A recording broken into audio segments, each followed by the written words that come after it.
For our consent agenda, maybe we'll do previous minutes. Any discussion on previous minutes? I have a motion to accept the previous minutes. I'll make that motion. All in favor? Aye. Great. Reports and policy. Any discussion on these policy readings?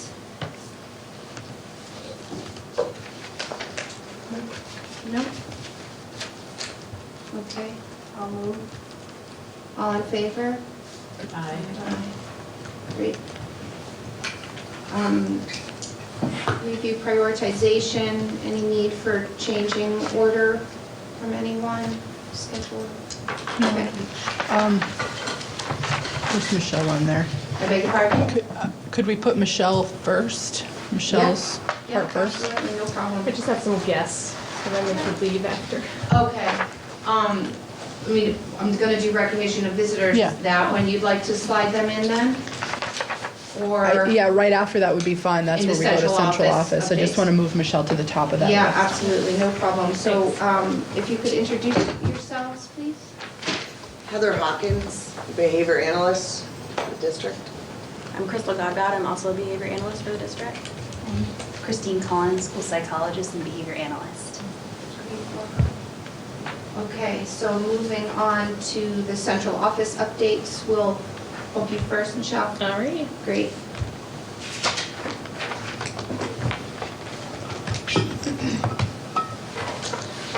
Okay, so as we shift our MTSS model and we move forward with our UDL work, I had talked to you a little bit about special educators Can you needing tell me what those things to mean? be Acronyms. acronyms, Yeah. sorry. MTSS is our multi-tiered system of support, and our UDL is the stuff that Jody was talking to you about, which is Universal Design for Learning. Okay. So as we move in that direction, and I mentioned that our special educators need to become access specialists, so I thought I'd talk a little bit more about what I think that looks like for our district. So the first part that I talked about was that we really need to dive into learning profile work. So what I mean by that is in special education, there are a variety of disability categories, and with those disability categories, we need to figure out what is the barrier to accessing general education. So I have an example. One of the categories is intellectual disability. So what is the characteristic of this disability that affects learning? So in this case, it's difficulties with reasoning, vocabulary, background knowledge, memory, and processing. And then once special educators figure out what the characteristics of the disability is, then we need to figure out how does this disability affect learning. So in this example, it's difficulty making connections with new learning and retaining new learning due to cognitive deficits that impact all areas of academic and life skill functioning. And then once we understand that, we need to figure out what types of supports might this kid need to access the general ed curriculum. So in this example, maybe we would reduce the scope of learning to the most important content. We might make ideas concrete through practical rote experiences or reduce and simplify language. So this is one part that I want to do with special educators. The next part is we need to make sure that we are making the right match. So when you're on an IEP, an individual educational plan, we create accommodations. And so the accommodations need to relate to the disability or the adverse effect area. And we need to work in this area. So an example of an accommodation might be that the student will be allowed frequent breaks when needed. So how does this accommodation relate to the disability or an adverse effect? Well, the student gets overwhelmed by too much sensory stimuli. So then, how does this accommodation ensure access for the student? Well, it allows the student to get back on track and available to learn. And then the most important part is, what is the plan to increase their independence? So the student will begin to ask for breaks themselves. And then, after we accomplish those two tasks, then I want to really look at, do we offer support or are we offering targeted intervention? And then here's some examples of different service delivery models. So one of the examples is a push-in. Where would this happen? It'd be in the classroom. Is it a short-term or a long-term benefit? Well, it's long-term to fill in the gaps. What's the focus of the service? Intervention, which would be in addition to or below grade level skills. And then would we call this instruction or support? In this case, I called it out-of-level instruction. And then what does pull-out look like? So I want to go through all of these individual steps with the special educators to determine whether it's support or targeted intervention for kids. So there's co-teaching, there's academic and behavioral support, and then there's consultation. Can I add something here? Yeah. Would it be appropriate? So I think one of the reasons why Michelle is sharing this is that we've done a really careful analysis of the types of supports and intervention students receive when they have an IEP in our supervisory union. And what we're finding is that more of the services have fallen into supports than they should be, which doesn't do anything to, it's not intensive enough, it's not direct enough instruction in order for us to expect that children are going to make enough gains so that they could be independent. So I think that the whole purpose of the shift is to have really high expectations for all students and to try to be super targeted and super intensive with the intervention so that they need it for a shorter amount of time. So it's less support, more targeted intervention with the goal of bringing a student to an independence level. Right, Does that filling make in sense? those gaps Yeah. so that they can access that general ed curriculum. Yep, and then using data to make those decisions. And then Jody and the classroom teachers are working on taking their priority standards and creating learning scales. And then once they have completed these learning scales, the special educators and I and Robin will be working on shifting those scales so that we can use these as IEP goals and then actually have a way to share with families exactly where their child is at in relation to the priority standards that the teachers have determined are necessary for the general ed curriculum. So this is the shift that we're going in. And then, yes, On the back, so, okay, the 1, 2, 3, 4. Oh, is the shifted scale. right, So then the last 3 would be where you would want them to be. if we fill in those If gaps. they fill in the gaps. And then Yes. the 1, 2, 3, 4 is where there are but still meeting the standards. So if you see over it to the column, the second to the right one, that would be the proficiency target for students in general ed. And so if a student had a disability that was specifically tied to a priority standard, we could shift the scale down to make a modification for that student as needed. Okay.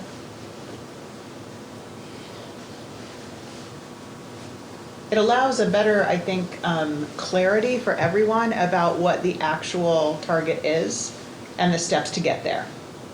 So again, with that goal of increasing independence and, with the goal of decreasing the number of students who qualify for special ed, filling in the gaps and using the strategies that they need, it gives a little bit better clarity that way. So special educators have not seen this yet. This is work that's coming, but there's some prerequisite stuff that we need to do to get them to this point.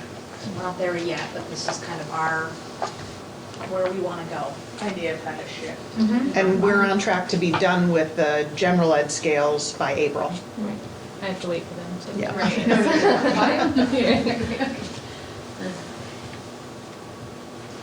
Thank you.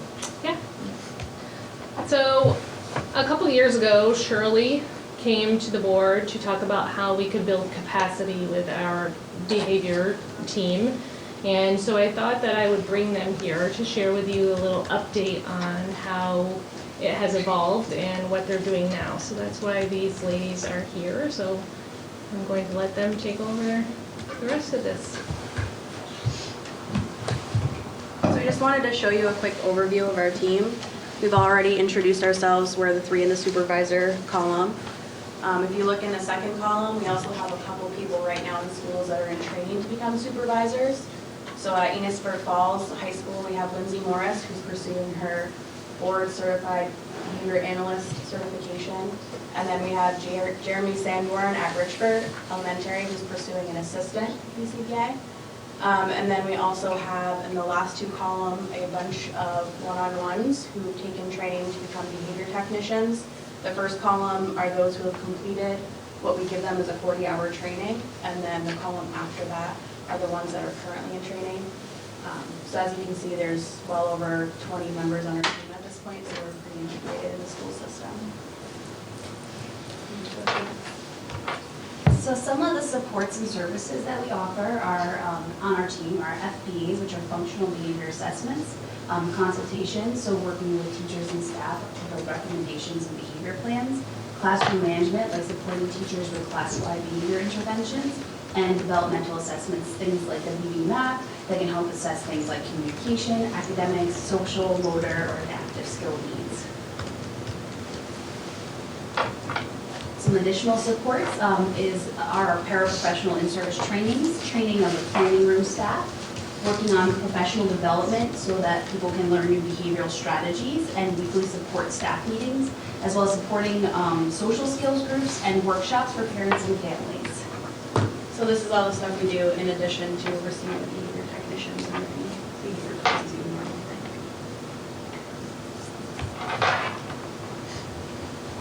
Oh, that's all right. So these are some of the alternative programs that exist. The core program is in Enosburg Falls High School. It's for students who struggle with behavior and in the regular classroom, and they are staffed with behavior technicians, as well as Lindsay Morris oversees this. The alternative classroom at Richford High School, this is a space for students who require additional supports as well, with behavior or academics. And Crystal's done an excellent job. She did an alternative classroom at Richford Elementary School, where it's an alternative space for students with developmental delays, or students with autism. They go there to learn academic, social, adaptive skills, sensory space as well. There's also one other program we didn't put on here, which is the TAPS program at Enosburg Falls High School. That's an alternative program that was created by a case manager, Michelle Green, I believe. Louise Green. And that was created by her, although I think recently Lindsay has started supporting a little bit more with some of the behavior needs as well. But we didn't want to take credit for that one. So that wasn't great. So we did a little data analysis of the services that were provided, the applied behavioral analysis services provided in 2018 to 2019 and this current year. And the blue from 2018 to 2019, that's for the whole year. So they conducted around 18 functional behavior assessments. BIPs are behavior improvement plans. No FBA means these were most likely in place before we were involved. Classroom contingencies, which is where we help classroom teachers with classroom management and doing some group contingencies and how to improve classroom environment. VB MAP is the verbal behavior assessment and other consultation that we do. And as you can see, 2018, 2019, we've already pretty much exceeded already in November most of the services that they provided last year. Other consultation includes teachers coming to us and saying, hey, if you can come observe my classroom and give me some ideas around a time or a day or something that they might be struggling with. Like toiling plans, teaching daily life skills, social skills. And then we just wanted to include some goals for the future for you guys to see. One of the things we'd like to do is some more upfront training of staff. So right now they're taking their 40-hour training throughout the school year, but we'd like to see if possible, if we could do that beforehand. And then maybe looking into some substitute behavior technicians. who either are at each school or can travel throughout. That way people aren't having to call subs off the sub list for some of the more intensive students. And then trying to put behavior specialists or assistant BCBAs in each school just to support with the growing capacity. Any questions? We are offering our first parent support group tomorrow night. Yep. It's time to put your plug in. Because that's another 6 o'clock night. Tomorrow night. Can you give like a 1 minute? Yeah, Overview of- so the parent support groups, we're calling them student support groups, but it's for the parents to learn some skills to use with their children, both at home and in the school, to kind of carry things across and just learn more from different professionals in the field. Not just from me, I'm hoping I can rope in maybe some SLPs or occupational therapists or others. Maybe working with Heather to integrate some of what she's doing with the Vermont Youth Project. Yeah, so that'll be an hour once a month. We're going to provide childcare and snacks, thanks to Jody, some funding. Grant money, we're using grant money to do that. Thanks to grant money. Yep. But that's really good. Any questions about that? That's awesome. That's great. So one of the things that I want to just add to this is a lot of those services that these ladies described were services that we would have had to have contracted out before. So the vision that Shirley began and Michelle and Robin are carrying on with is to build the capacity, a cadre of professionals within our own system that we can access to support within. And I think that the data is demonstrating that they're being used pretty readily in the supervisory union, and we're definitely identifying that there's plenty of need to go around. And I think that part of their future plan is to continue to build that capacity so that the better we can get internally with responding to some of those most intensive needs, the less we will need to rely on outside agencies, because they're also struggling with capacity, and our outside agencies don't always have the capacity to get to us in a timely way. So there are often wait lists, and when there are wait lists for kids who need supports and services, it doesn't look great in the school while we're waiting for those. So these ladies are doing a good job of being really responsive, as are Michelle and Robin, and getting into schools when there's a need to. So kudos to all of them for what they're building, because this is pretty unique what we're building here. There's not really a roadmap for it. Not a lot of other schools or organizations have started this work, and a lot of people are starting to ask some questions about what we're doing and how we're using our team. So. Are our contracted services going down, or is it, sometimes you're so overtaxed Right. with this, that this just is kind of filling in the gap that maybe was there, but are we actually noticing It's this? funny that we were just having a conversation. I said, about Michelle, that get today. ready because someone is going to ask.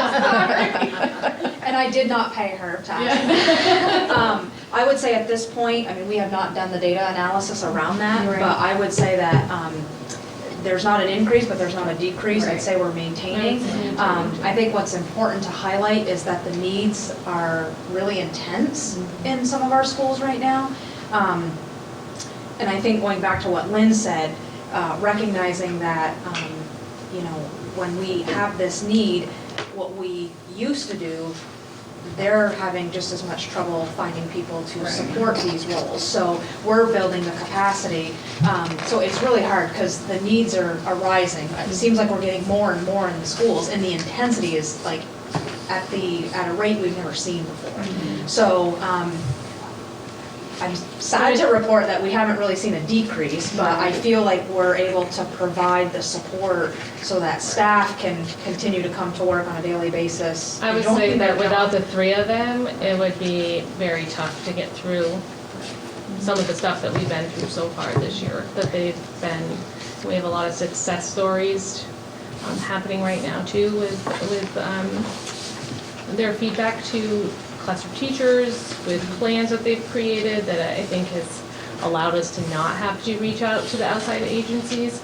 But just last week I did, just because we have a student that's at a level that we might not be able to meet the need, and for like a CAT worker, we were like 6 on the list, and we reached out to like some independent schools, and they're just is not an option.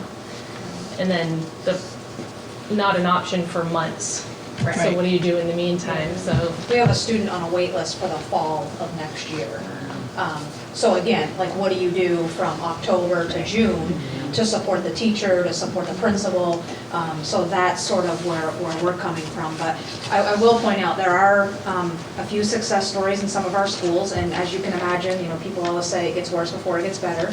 But I think there are many staff recognizing that once you can get a good functional behavioral assessment that can then generate a good behavior intervention plan and some good training with the staff to implement that, after a couple of weeks, we're getting emails like, oh my God, we've had a great day. It's been second great day. So it's baby steps, and it's like you got to get through those first couple of weeks, and it's hard. And those ladies work hard in those 2 weeks. And the staff certainly, you know, work hard as well behind the scenes, but it's certainly, it's a lot of work, and I think And I would it's- also think in district, having people who are in the district so that they can build those relationships with families, as opposed to contracting out where it Yes. tends to be a little more revolving, and not as in, I don't want to say invested, but you see what I'm saying, is Yeah. like kind of more long-term Yeah, so relationship building. they mentioned one of their future goals being that we'd like to front load some of the training. Right now, they do that 40-hour training sort of outside of their work hours, but we also do some training with them during the day, which pulls them out of the building and requires subs to support some of these most, you know, it's challenging programs that we're having them implement, so that's what makes hiring the subs, you know, a challenge in those cases. But we want to try to front load that in like maybe August, so that we're not disrupting the impact on students. So if we can highlight, you know, 5 to 10 days that we can have access to those people, it has a less impact on the students. in addition to that, we pay for a online resource right now for these ladies to provide that training, where they've decided that they have the capacity to do this training themselves, so that we don't have to pay for this service, which is very exciting. I think one of the things that I want to add to what you said about the contract question is the contract costs might not have gone down, but if we didn't have this team, I can say with confidence that those costs would have gone up significantly. So when I'm so glad you shared the data, like with the names, it's very cool to see where we started. It's the first time I've seen that visual, and you could see how many of your behavior technicians have been trained, and then how many are in kind of the queue where they're training now. So I know that in some of those cases, those people have been able to be effective with students who most likely would have required a CAT worker or some other higher level of intervention. So I'm certain that this investment's making a difference for us, both financially and for the kids, so. I mean, the other thing I would highlight too is even if we're not seeing an immediate change in the contracts, there are all those other services that we're providing, like training other staff, training teachers to be more confident, training case managers. In some cases, I've trained speech and language pathologists and assessments, but that's extra training that people are getting so that hopefully they won't, again, we won't have to Paraprofessional, contract out in they that did a big sense. paraprofessional training Yeah. in the fall. Yeah, in service for other paraprofessionals. There are There's times too other that- benefits you get that you wouldn't get from a normal BI contract, if that makes sense. There are times that we have students that qualify for a high level of support, meaning residential assessment, that we have to maintain in the educational setting for anywhere from a day to several months while we wait for that placement to be deemed. So if you can imagine, we've got some students meeting that level of need, and we're still having to, in the interim, maintain that, just kind of open-minded about what that might look like within the school setting. So one other quick connection I would love to make. I know Michelle started by talking about multi-tiered systems of support and universal design, and that's that first instruction for all students. So one very proactive thing that they've been working on is taking a look at how are we going to increase our universal instruction and social emotional learning for all students, so that we can hopefully prevent some of these problems in the future. And they've also been really great about identifying behaviors that need replacements. So they've not just put a Band-Aid on it, but what instruction are you providing these students to change their behavior so that they don't need this level of support? How do you guys measure outcomes? they collect tons of data. So how do you I measure mean, your some of that was what you saw up there, as far as what we're providing, or what do you? Oh, you mean Outcomes for students. Yeah. So per student, for each one, they all have different data that we collect depending on what we're trying to teach. So we want to see a decrease in whatever behaviors we're trying to extinguish, I guess I'll say, and then an increase in those replacement. What are we actually teaching them? So we track that individually. Does that make sense? Yeah. How are we supporting parents to implement these things at home, these skills? Do you have like homeschool coordinator, or what does that look like? I mean, part of that is the student support group. Gotcha. We do try to share plans. There are certain things like toileting that we can do, share and do across. There are other things like certain behaviors that you might not be able to go across when in school just because the reason they're doing it at home may be a little different than school. So. I meet with my team, the team or the kids' team or the kids' parents at least like once every 4 to 6 weeks. So we get a lot of questions at that point and can kind of let the parents see what we're doing at school that might be working, that may be able to translate. That's something that we left out, that, so if somebody has a behavior technician, then we meet at least every 6 weeks to update and decide if we need to change the plan and look at the progress. And if there isn't progress, then what are we gonna do differently?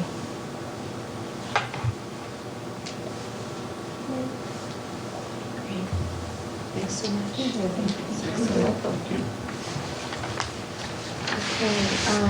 Okay, so Dominique's not here, right? He's not. Does he have a report anyone else was sharing on his behalf, or just? No, he'll be reporting next time. Okay, I believe great. it's next time.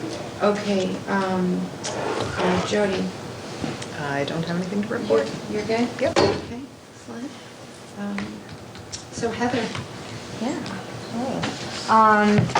I'm going to give a bit of an update on the Vermont Youth Project.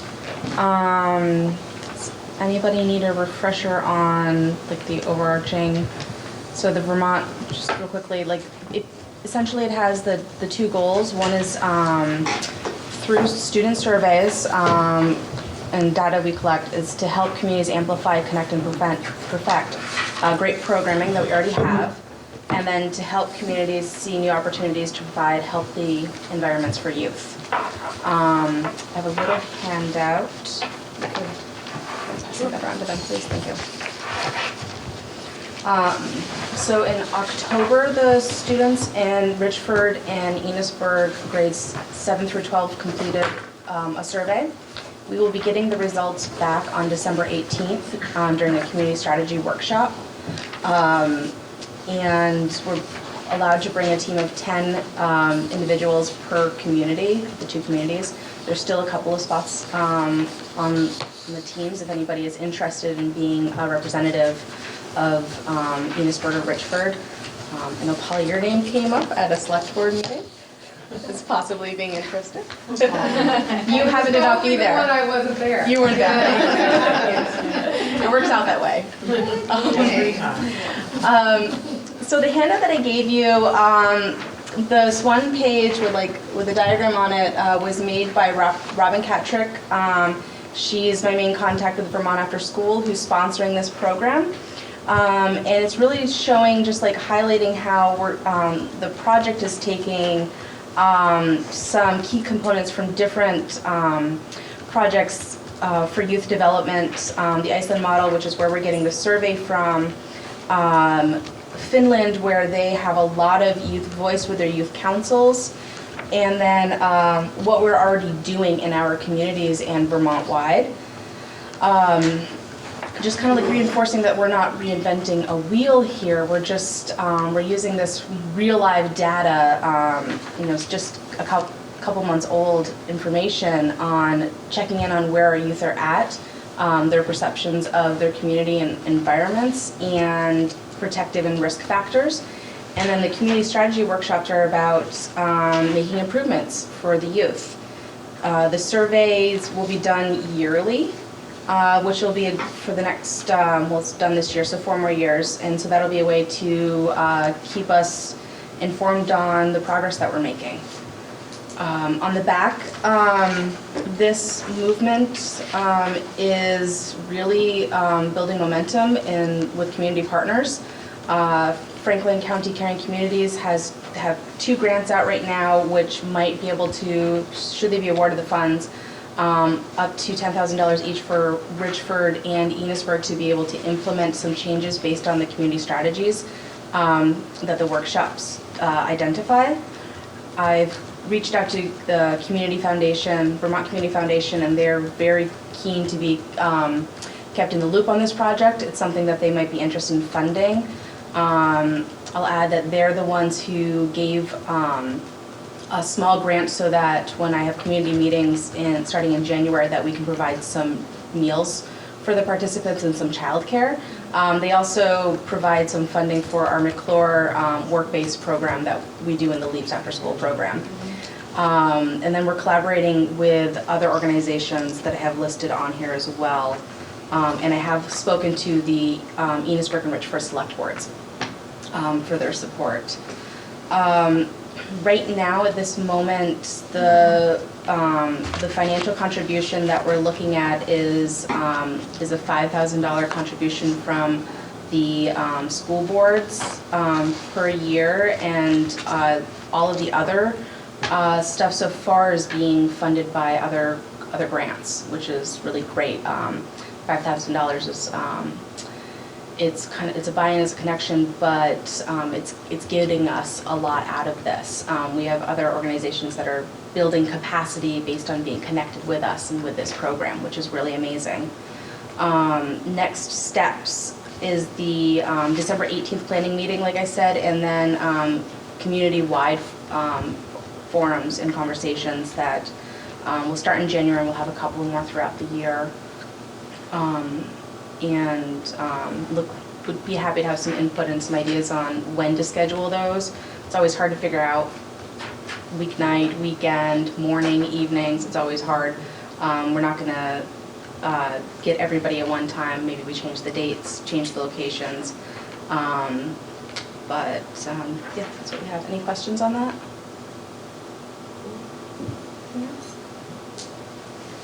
Great. I'm really very much looking forward to getting the data. We've got Notch participating, Franklin County Caring Communities, Rise Vermont, Vermont Department of Health, and ADAP are participating in the December 18th meeting.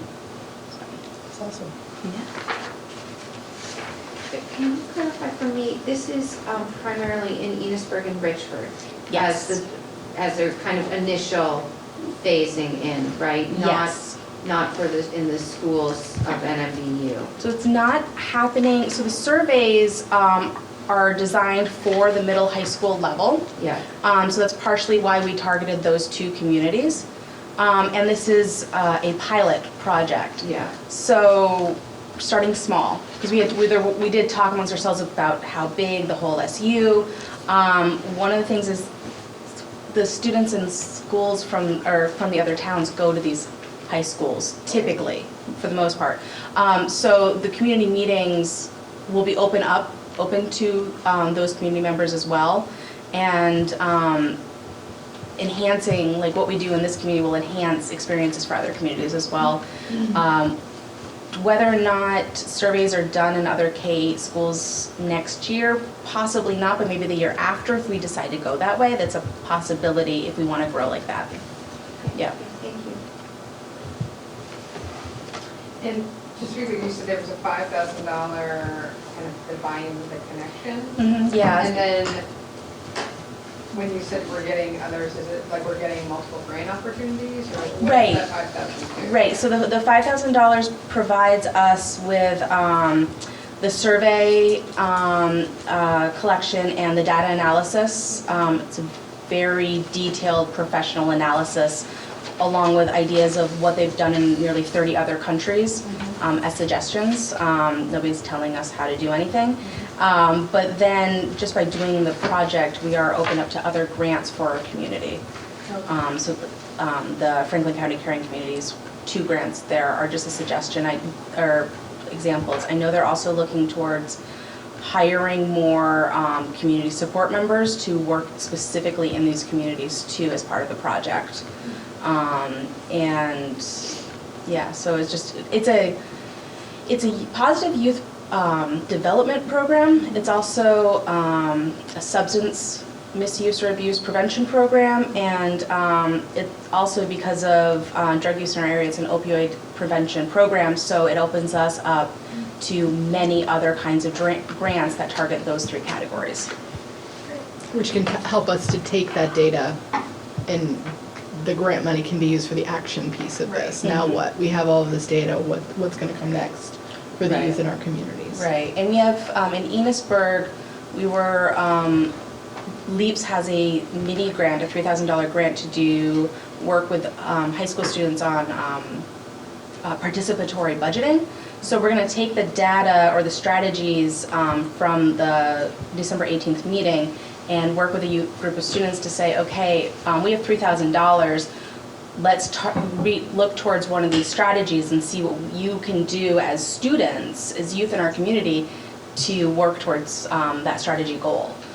In Richford, we have the new after-school program, so we can work with the youth advisory board there and kind of develop some programming and stuff based on some of their target strategies as well. Thank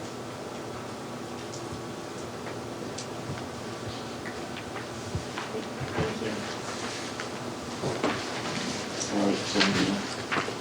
I don't have much of an update, same as last month, we're still hiring. We've hired a couple positions, but we still have a few more open. And as they said in the special ed, with the high needs coming in, we're still hiring some para-educators that have been added. We have a couple deadlines of December 1st coming up. Teachers are notifying us of any potential retirements and any column movements that they'll make on the salary scale. We've been getting a lot of those letters for column movements, not retirements. So yeah, that's pretty much it. And any move on the tech person for Montgomery and Bakersfield? I met him today. So you made a hire? They hired. Great. So we're not at the place where there's a signed contract Right. yet, Oh, but okay. it looks like someone's willing to move here for this position, and a highly skilled IT person. I did double check. I said, wait, are you sure? Because usually people move from here to the south. Are they married to a special educator by any chance? And he's looking for a place to live up here, so if anyone has an apartment for rent. I have a house for sale. Ooh, I'm starting to see a win-win. Where is he moving from? Did you say? Virginia. See, it's usually the opposite, right? We shouldn't get to her too much. Come on. No contract yet, but we're hoping. Okay, great, that's great news, good. It's great news. Yeah, The rest of the staff in both of those buildings will be really excited to hear that. that's great. Okay, Dawn. So I don't have a lot to report this week. Is with the Thanksgiving coming, we pushed out all of our holiday meals this week. We had Enosburg, Richford Elementary, Enosburg High School, today, for Richford Elementary. Then tomorrow we have Richford High School in Montgomery, North Berkshire, and Bakersfield. So we're moving along with that. I'm getting ready for a review. Our review is the week that we come back from Thanksgiving break, so. Still working on that. So I want to say a couple things under food service, and we never got to touch base today, so surprise. Sorry. I was in the kitchen all day. Yeah. So one of the things that my mind keeps going back to are the conversations that I've been having with you about equity, right? And there's something around food service that's really sticking out for me. And we aren't in a place where there's equity for all students, because before Sheldon joined us, we made the decision from within Franklin Northeast to make sure that no child was going to be hungry, that we wanted to invest in free breakfast and lunch for all students, so that we removed that barrier. Sheldon is still in a place where all of the students, they go through the process that we used to have to go to where they apply for free and reduced lunch. But one of the things I was hoping that the board would consider is looking at what would provision 2 mean for Sheldon. If we were to, their free and reduced lunch is right around that 40% mark. Their poverty level is right around that 40% mark. So we know we can qualify for provision 2, but I'm wondering if we should task Dawn with, sorry, this is the part I apologize for. Task Dawn with gathering some data for the next meeting, because I know I did ask Dawn to report out some stuff in one of the coming meetings. To just gather some comparison participation data between our 6 towns and maybe however many, our 9 lunch programs, so that we can see what does that look like, and then just try to get a sense of, I know Morgan is magical with the thinking around numbers. Like if we know about what participation was, about what poverty levels were in our other schools when we made that shift. So what would it look like if Sheldon made that shift to go to provision 2? And I know that's something we'd have to bring to the NMB board as well. And then the other piece, the wonder that I've had, is thinking about data not just for the provision 2 piece, but we've made some shifts around food service in the last couple of years, you know, with the shift that we made to free meals, and bringing some data back to you about what that did to our participation rates. And the other piece is like consumer satisfaction. We've worked pretty hard on the quality of the meal that we're offering to our children. So I'm wondering if the board would find it beneficial if we did some sort of surveying of our consumers, and our students and our staff in each of our communities, and take a look at that data as well. Does that seem reasonable? Yep, absolutely. I have a small hesitation, and that's just because I work in a world where we have a cafeteria and contract out with Sodexo to run a cafeteria for the Randolph campus of Vermont Technical College. And I've worked with a college for 17 years, and they're constantly surveying there's an annual student satisfaction survey. They piece that is about the cafeteria, as well as a variety of other things. And I don't think that the cafeteria has ever gotten we love them, they're doing great in all 17 years that I've been there. So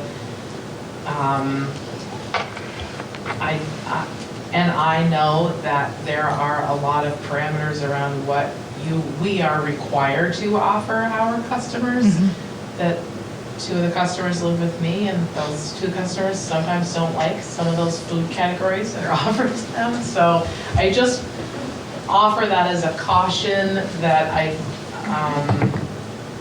just offer that as a caution, I guess. We kind of get that it's a little different, but this is the time of the year where we go deep with our survey data, and you know, everybody gets to throw in their 2 cents about how they feel about their leaders this time of the year, and then there'll be teacher surveys later, and it's always hard to get that feedback, but the feedback is what actually guides us to make us better. Yeah. Right? So there may be... I'm all for it. Yeah. I just don't want us to come out, leave the gate thinking, we're doing a great job, because I do think we're doing a great job. And then for the feedback to come be like, I hate Karen, but like, what, you know, right. Like I just am afraid there's going to be a bunch of that's going to be a little bit of a gut punch, and so that's my only caution. Morgan and I had an opportunity to talk about this a little today. I think we would try to be really strategic in how we structure the question, because we want it to be useful information. Right. It's not like everybody's going to say, you know, I have a kid coming home on Friday from college who is like, can you please make something that doesn't fall into these categories, because it's what I eat every day. So, yeah, I totally understand where you're coming from, and I think one of the things I was going to ask Dawn to look into, again, surprise Dawn, is, are there other surveys that other food service programs have used with their customers, right? Because we really should, I feel like, part of our job is to be looking at everything we do through that constant lens of continuous improvement. Mm-hmm. So, and it may be about, you know, maybe they have some suggestions, and we'll have to talk about this, about, I don't know, maybe there's some suggestions about service or how they feel. Like, we also want kids to, how you feel matters when you go into something like the cafeteria. And you know, there are some kids like that is their favorite time of the day because they love the lunch ladies. Right. And then there are other kids where that's not really a safe place for them. So and it might not be the lunch ladies, right? But there's a lot of uses that I think we can get out of that data. And in regard to Sheldon being a different food vendor, correct? Yeah. Does that make sense? I mean, we're not gonna query, we have no control over. Well, would it you make can sense still- for us to look at that data though? I mean, of course, it always This is makes if sense they're to look at having- data, but just wondering then what the next step would be. I guess that can be a further discussion. But, Yeah. I think we should take a look at it and then we'll see if it feeds another discussion or not. Anything you want to add to that? FYI, they changed the size of the plate at the Randolph campus, and people are madder than hatters about it. It's a smaller plate and boy, are they expensive. Like, remember when they went wheat crust with a pizza? It was like mutiny. As a person who's only on that campus once a week, I'm like, this cafeteria is fantastic. They have every food you could ever hope for. But, you know, when you're there 3 meals a day, I suppose it gets old. And I think the only thing that I would add is that I've never had to bid out a management contract, and so next month I'm going to be learning some of the steps on that. I'm assuming that you can run a Provisions 2 program or a CEP program and have a management contract. I don't know that for sure, but it makes sense that you could. That's been brought up in the So, past. I remember. So we'll be, maybe bringing back more information on that and on that process. Brought up as a viable option with a vendor? It was a long time ago. Okay. Just curious. We'll do our due diligence to make sure that it is. Lynn, do you want to set a time frame, like by the December's meeting, by January's meeting, to maybe have kind of a rough outline of what the survey might look like, what questions it would cover, so that we could kind of go over it? Are you wanting to preview the survey questions before we do it? or to ask us? I don't think I just so. thought it'd be interesting, but that's fine, I'm not like wildly attached to that I was hoping particular because we're in budget season, Yeah. that I'm hoping that we can have this conversation with some data on the table in December. Okay. And I know So that's we'll kind of just a, take it and run with it. we're gonna do our best, but there's a little Thanksgiving thing in between here that it makes the time really short, so. There's a whole week review. Right. Oh, The whole week of see, now December. Dawn, we should have talked today, Yeah. but Well, you we'll all look at it. figure out At the what- latest, January is still within our budget window, so if there was something, if we are gonna make a decision to move to Provision 2, that it will have an impact on our budget, and we will Yeah. wanna make sure that we have made those decisions by January. Should we reach out to our vendor to let them know there will be a survey coming home? I mean, does that make sense? I could do that through Yeah, Christie. I just to Yeah. be, that's Yeah. And so I And didn't I'll be realize. careful that this is not, they're not gonna get like, I think I hate carrots, like they won't see that level, but we'll do some summary work around that and try to give broad brushstrokes of what it is, so. So the Sheldon kind of arm of food service is a separate, and is that, are we continuing with that for the foreseeable future and not changing We that? have a contract. We do. So it has to be bid out every year. Right. Oh, I see. So there's a process to go through. But given that now we're all in the same district, is that gonna come to an end and it will kind of come under the umbrella of the SU food service? Or that is just continuing in perpetuity I don't- just because? My understanding is that there's no reason that it has to, that you can operate a program in some schools and contract a program in other schools. Yeah. I hope to find that out in December, but that's my understanding. It's been a successful relationship as well, so I think that's something just as a Sheldon resident that we would like to continue for sure. And you contract with the admin, correct? Yeah. Makes sense for us. Okay. All right, Morgan, you're up. So most of my stuff is informational. Still no update on the audit. One thing that I did want to share with folks is around the 11 healthcare update. We had expected to hear something last week about the best and final offers for the union side and the management side. We've not seen anything yet. Lynn heard that there might be something coming out today, but we haven't seen anything coming out yet today. So we're a little bit in the dark on where that's going to land. I thought we had it by the 15th, right? 15th or 16th, yeah. So later on in the meeting, you're going to discuss giving proxy to someone to vote if there is a negotiated agreement that, that both sides need to ratify. And we sort of thought that we were beyond the window where that was a possibility, but VSBA is still looking for those proxies from your side, so. Does it make sense to just do it now while we're talking about it? So this is something that I never saw this, so I appreciate a couple of different board chairs sent this off. So it's just someone, we need one person from the SU that you delegate to have the authority to vote on behalf of the SU if they're able to, if the two sides are, the way I understand it is if the two sides come to agreement. Is that right? That's my understanding. Does it have to be a board member? Can we task somebody from central office? I did not read it with that lens. Hold on one second. I think you can task. Do we all have a discussion before we vote? Do you think, though, that it is a conflict of interest for it to be someone from central office since it is specific to your health insurance? It does have an impact on us, yeah. I think it should probably be someone from the board. I'm happy to be the proxy on that. Do I have to physically appear, or is this going to be I don't something think so. that I can do digitally?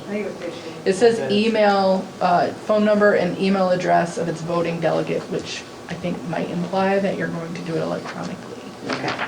So what are we voting for? This- It says if the commission enters into an agreement, the VSBA will host an informational webinar for the voting delegates within 10 calendar days after execution of the agreement. Within 10 calendar days after the informational webinar, the Vermont School Boards Association will conduct an electronic ballot. Delegates will be provided at least 10 calendar days notice of the day of the vote. Delegates will be able to cast their vote through electronic systems between 7 a.m. and 7 p.m. on the day of the vote. So you'll have notice that there's going to be a webinar, and then you'll have 10 days after that webinar to inform, it would be this board, right? So whoever your delegate is could participate, inform the board, and then cast your one, sounds like you get one ballot. One vote. So I guess the question is what if those 10 days don't fall in a meeting time? What would it- We could call a special meeting. Okay, We've done it before. all right. So the only caveat for me is that I will be out of town from December 4th through December 11th. I'm available, I'll have laptop and then, but I wouldn't Doesn't be it have to be able before to. And the webinar on my vacation, is like not the ideal way I would like to spend my. So are they saying This when? is quite confusing to me They because say when? I feel like the way I understood it, we're almost beyond that point where they could agree with one another. And now we're in that place where it was supposed to be best and final by last week, and then, or it might have been before last week, but then it was supposed to be public by the end of last week. So when Polly sent this on to me, I was super confused. I was Why? confused too, because I was like, why would we be voting if they've already decided on which plan they're going with? But they're just gonna give it, I thought they were just gonna. Right. Well, but if the two sides, so it's kind of, the way I look at this is, it's kind of like, but if it did, if something happened where last ditch, they all said, wait a minute, let's just agree and we'll do this one thing. And maybe that's why there's a delay, who knows? It's kind of like ratifying when we have a master agreement. We come to an agreement, but then both sides have to ratify. So I would assume that you have voting delegates for the other side as well. So you would be representing the VSBA side as a voting delegate to kind of ratify whatever that agreement might be. So I mean, I would like to say, Mary, that it would be done before December 4th because I was told that the arbitrator's final decision would be December 1st. Yeah. But I also was told that we would have best and finals by the end of last week. So Right. I don't know if it should be Mary or if it should be someone else that is willing just in case it's later. Right, Because someone who's we not have to going out of send town this for a stretch of in. time.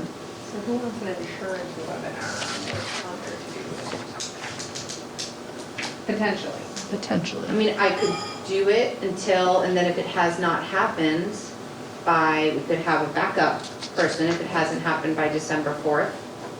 And then there's, I don't know if that's too cumbersome. Well, I don't, maybe if no one else wants to do that, but I think that we have to notify who the delegate is Right. to the VSBA. So I don't know if they have the capacity to have an alternate.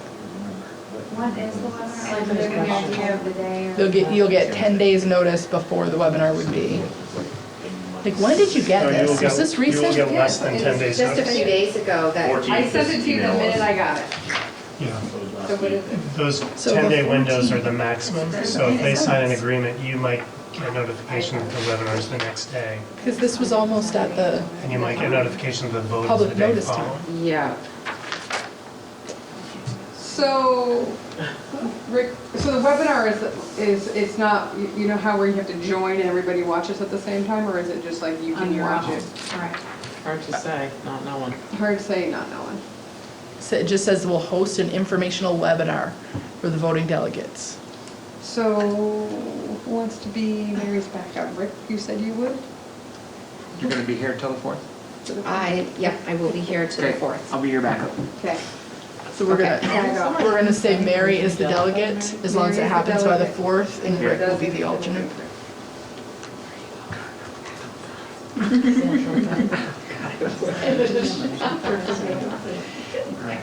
Charleston's. Exactly. Yeah, the lady, kind of the lady. I'm not sure. He said it was 23 degrees last week, he was there,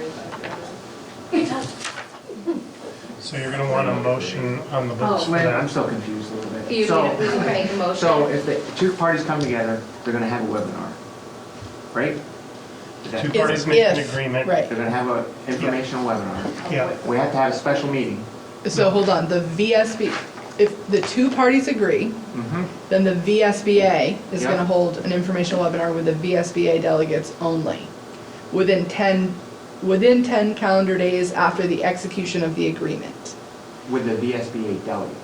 That's So what you and Mary. Yes. And then within 10 days after that webinar, the VSBA will conduct an electronic ballot. Okay. So that would be the window where you would want to come together Okay. to talk about what you learned on the webinar and make a decision about how you're going to vote. What if everybody says no? They're not gonna go back to the table. That's why they have the air fryer. Not for sure. That's what I'm so Wacky. confused. Just accept the Okay, I'm going to. I'm going to. It does I say, move to have Mary as our delegate with an alternate of Rick Bartholomew. there is one line that I didn't read to you that Oh. said, please let me know if you have any questions. How much time do you have? There is my motion. Okay, all in favor? Aye. Great, okay. So now, somewhere in front of you, you've got 3 budget reports. The first one we're going to look at is the central office report, which is the one with the staple. It is similar to the format that I shared in Enosburg, Richford, and it's a higher elevation look than the one that I shared at the first NMB board meeting. It includes personnel and it includes the other costs in our budget, so it is, whether or not it's accurate, I don't know, but it's complete at this point. But I'm going to go through focusing primarily on the people because especially at central office, that's the big driver for costs. So in that first section, that .45 FTE, that is your ELL instructor. You'll see an increase in purchase services there. That is somebody that we have contracted from Franklin Northwest. It's a Franklin Northwest hire, but is spending time in Sheldon servicing those ELL kids. Beneath that, instructional support,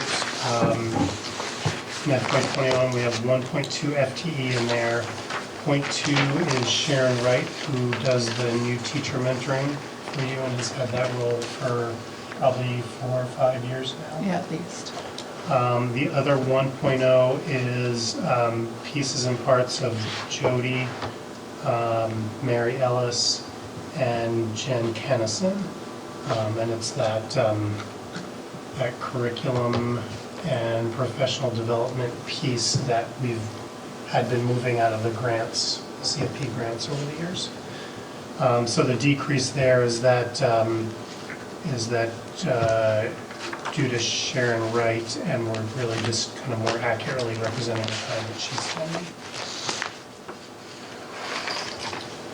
The administration section is unchanged, and in here you have Lynn, Dominic, Jamie, Courtney, who is Lynn's assistant, half of Doreen Clark, the non-special ed part of her job, and 0.2 of Heather, the portion that she spends grant writing.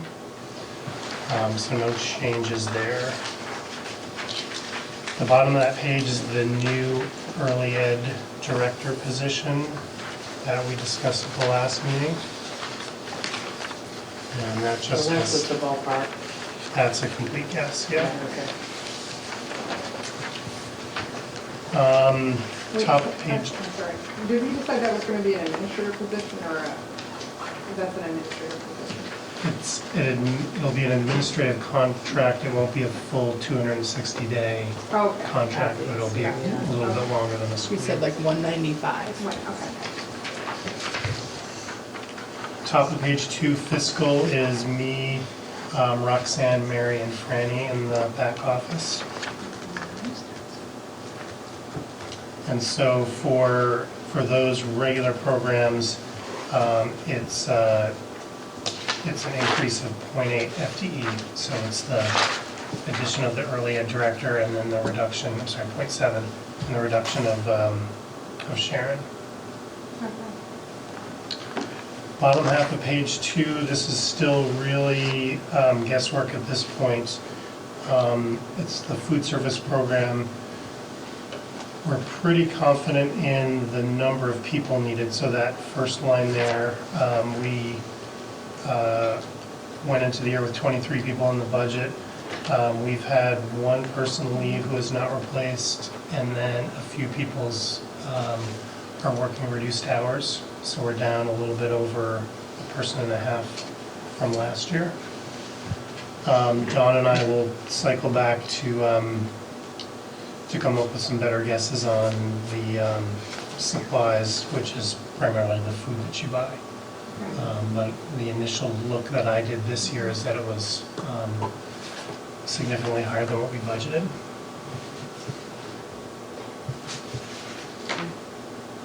And then the only thing on page 3 is the grand total, the bottom line.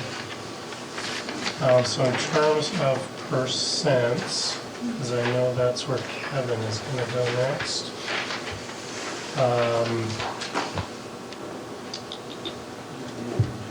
Overall, that would put the general fund, including food service and including the early ed director, up 6.2%.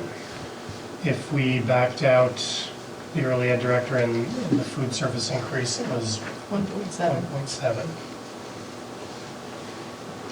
By adding, say that one more time, by adding in the new early ed director and what else? And the food service program, which is still pretty It amorphous. added only 1.7. If you took those out. If you took those out, it would add only 1.7. So the budget you They're think costing of us as 5 or they're costing us 1.7? they're costing you 4. Okay. So remember, it's more than Dawn's position, it's all, your entire food service program for the whole, Yeah, no. the whole SU. So it'd be cost of food went up, or we weren't accurately So capturing it before? I don't know that yet. I suspect it's both. Or is it that more kids are eating? Probably also true in at least 2 of our schools. but this is without that 6.2%, that doesn't even begin to cover what we're talking about with Sheldon and, Correct. So that wouldn't offering free increase, meals there. that wouldn't increase your expenses, that would decrease your revenue, and we haven't really dug into the revenue yet. Okay.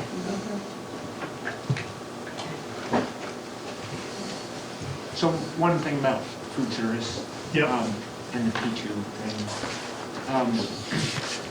I think that when we get the data and look at the data, maybe we can put our heads together and see if there is a way we can accomplish the overall arching goal and reduce the cost to that program. Just a suggestion. I think there's probably some savings that we can achieve in there somehow if we get creative in that, I think. Maybe. What was that our overarching goal for food service? For me is that there's no kid that goes hungry, right? So I think that's the overall arching goal. That's why we went to the P2 program. Right. And I thought that's I why heard we you say offer something. free lunch to everybody, Yes. right? So one of the problems with that program is that while the overarching goal is noble, we're trying to really target those families that are in between. They don't qualify for the free and reduced, yet they don't have enough income to supply, to pay for the lunch. So there might be another alternative in there where we actually pay for those lunches outright.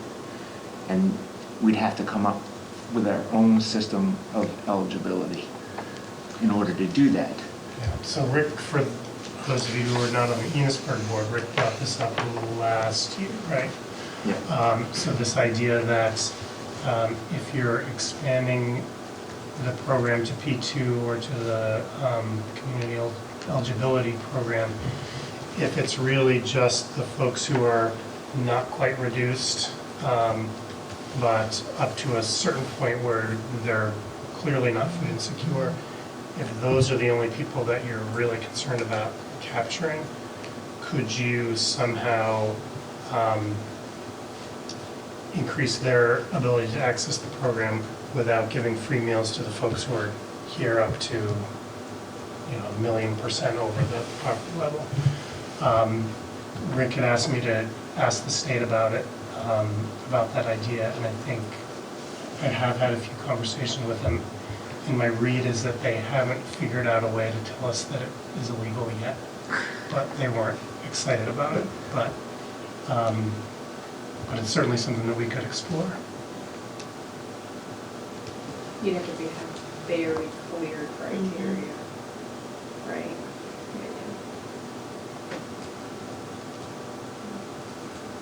Well, it's challenging too, though, because income isn't the only metric that determines whether someone at any given point in time can afford 2 meals a day for their kids. There's, Medical bills. right.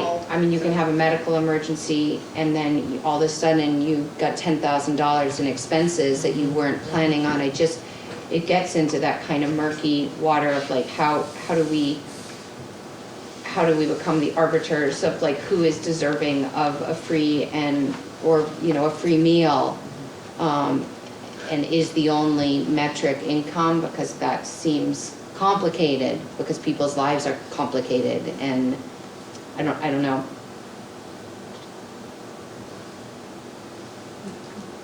It's tricky. I mean, we've had these discussions for years, on the Montgomery board too, like when we were making this same transition, and obviously I don't know, do you let people decide yes, I'm comfortable, I can do this, I can manage it? Do you have hardship waivers on a case-by-case basis and something like that? I don't know. We've wrestled with these questions for so many years. And how often they reapply? What's your measure for checking income? Right. The work itself would probably cost more time and money than. Morgan, how much did we figure it ended up costing Enosburg last year? 130,000? That sounds right. So, I mean, if you take that across all our schools, that's a chunk of change. You know, and again, if you take that money and you say, you know, the people that are gonna get the free and reduced lunch are going to receive that anyway. So it's really those whatever percent, 20% or 25% that you're targeting. So it makes that meal that you're paying for really, really expensive, because not only are you paying for those meals, you're paying for all those other meals besides that. So it makes your per lunch meal that you're for those targeted students really expensive. And how, I mean, I think that in my opinion, you know, I mean, I certainly, if somebody's not paying the lunch bill or whatever, I don't think, you know, you can ever tell a kid that they can't have lunch or anything like that. Never support that, but there might be better, just other ways to look at that.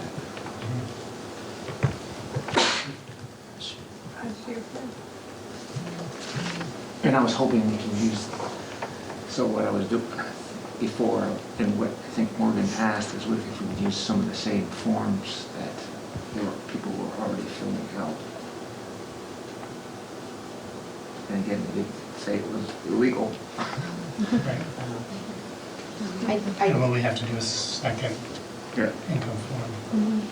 I could see it being challenging to now kind of go back, in a sense, it's kind of going backwards in our schools now that people have become accustomed and comfortable with the free meals for all. I don't think it's an impossible hurdle, but I do think it would require a lot of kind of conversation and messaging as to why now, why now. And, if we can't make the numbers work, we can't make numbers work. If we have to generate more revenue to offset the costs, I mean,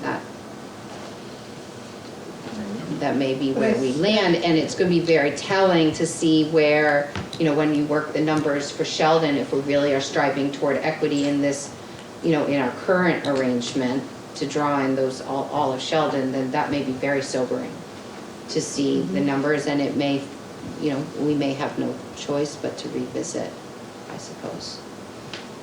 But I think it would be hard for our community, at least in Montgomery, I think, for the community to feel super peaceful about.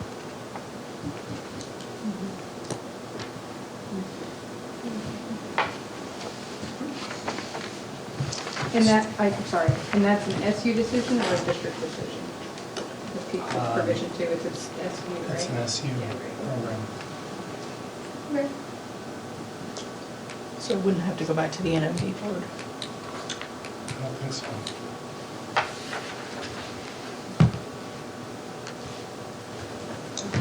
So any other initial questions on the central office? Okay. The other non-colored sheet is the first cut of the special ed budget. I will run through the movement of people budget to budget at the end of the discussion. And Michelle can jump in and help. The first section is your people who are providing direct instruction. So for people, that's primarily your special ed teachers. And then lines 3 and 4 are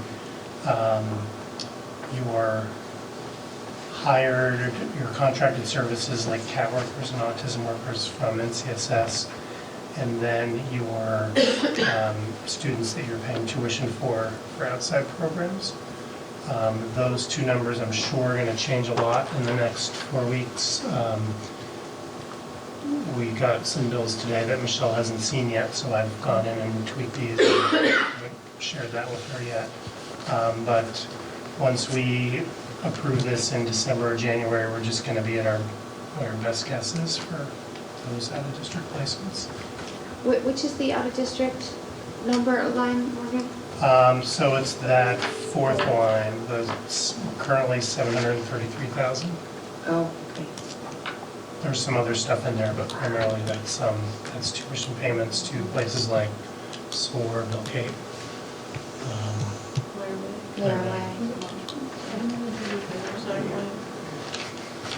And are you hoping with the increase in your ABA program that you might be able to increase enrollment in some of those more expensive special ed schools? At this time? No. And I want to try to be as transparent as possible. I'm not seeing that number decreasing anytime soon, yet. Well, I think it's a yet. I think it's However, I think we've got some proactive things that we're doing with our very young children that I hope over time we can build our capacity and we could, like, we've never really looked at social emotional learning and education, and this is a shift around the country, as being something that you explicitly teach to all children. So we look at it as when it's more typical that when children begin to struggle, that's when the instruction happens, but we're approaching things very differently. So the hope is yes, but And- not yet. And I'm also hopeful that the line above with the contracted services, that's where we would see the decrease with our ABA people. Maybe without those people, that would be increasing. Correct. And that was the initial hope that Shirley brought 3-ish, 4-ish years ago, was that we would be able to, change some of those CAT contracts, which are $44,000, to being able to serve people within your own staff. Did we ever get any guidance? I remember last time, Robin, you were talking about the reimbursement. Yes. Well, we were going to hit upon that. I was messaging Michelle and said, we need to give them the update. Yeah, on the reimbursement for outside services. Yeah, so we ended up getting some information from the Agency of Education that they've done some research, and all of those costs will be special ed costs. So it will come out of whatever money we have. It's going to stay the same right now until they, correct, Morgan, until But they there wasn't- re-look at things. Okay, but there wasn't that drastic, remember you were saying they were covering 40%. So they will now it's not just be, gonna come- they will not be pulling out any regular ed tuition for Okay. those alternative Okay. placements, Okay, right. Okay. at least yet. Okay. We got that like The maybe wind the will day after we had change, the but board we'll meeting. take it, yeah, exactly. Yeah, the subtext was they were just not ready for prime time, Yeah, no, exactly. so it may come back next year, but. Okay. So the second section is student support. This is where you're going to see your speech people, your guidance counselor, or not guidance counselor, school psychologist, occupational therapist, and then some of your BCBAs. It's an increase there, and it's a decrease in the next section, instructional support, which is primarily folks who are working with your instructors rather than directly with students. And so Crystal and Heather, who are here today, are part of that 2.5, and Christine, half of her time, is really focused on that as well.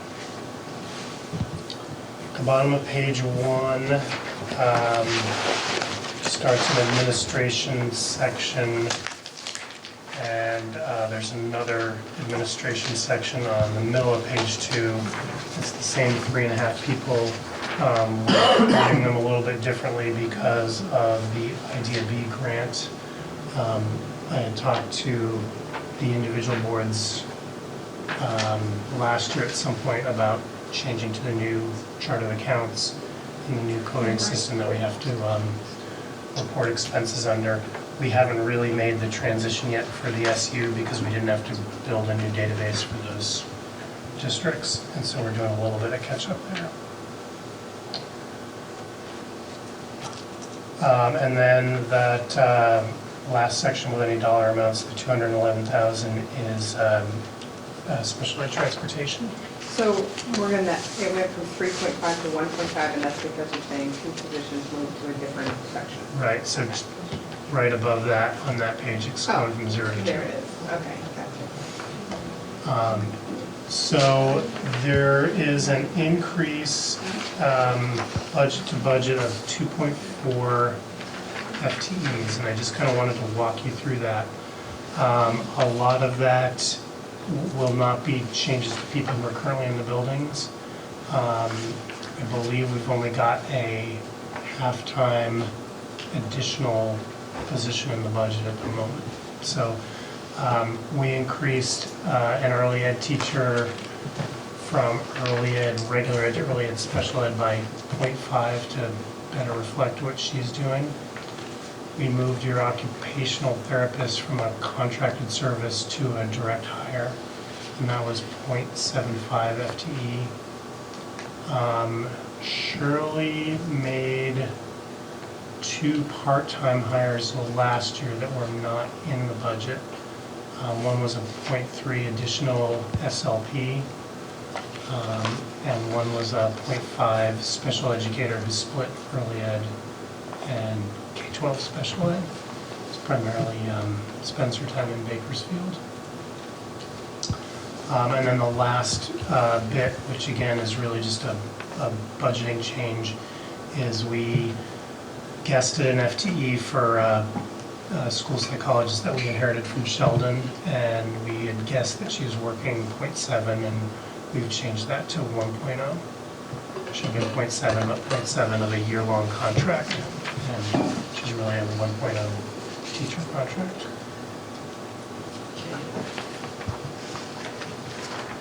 So again, the increase in terms of real people is a 0.5 to be hired, would primarily be early ed. That said, we've got 2 positions that we're still trying to fill, and they remain in the budget, but they're not currently in your buildings because we haven't been able to find anyone.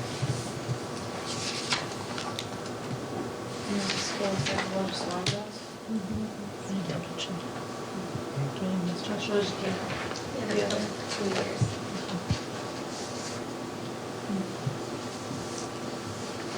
And we will keep trying on that.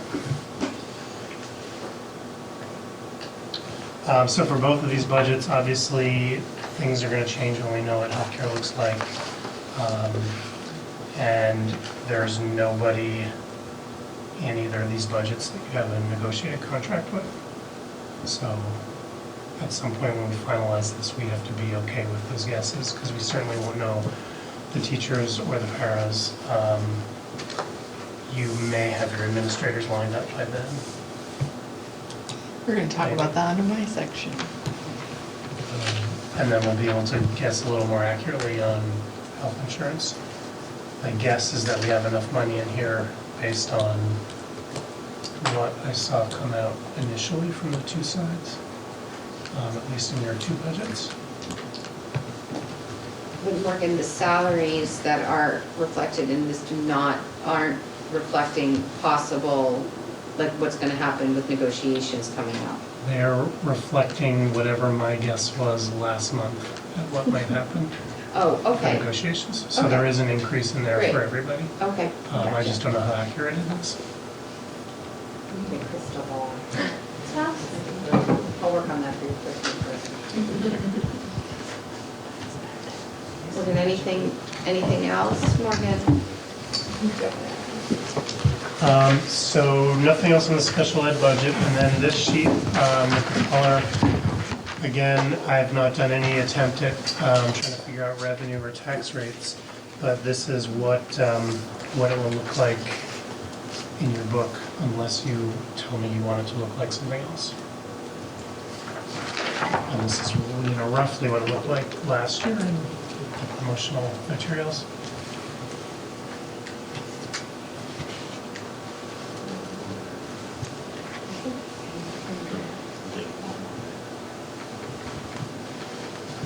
Yes.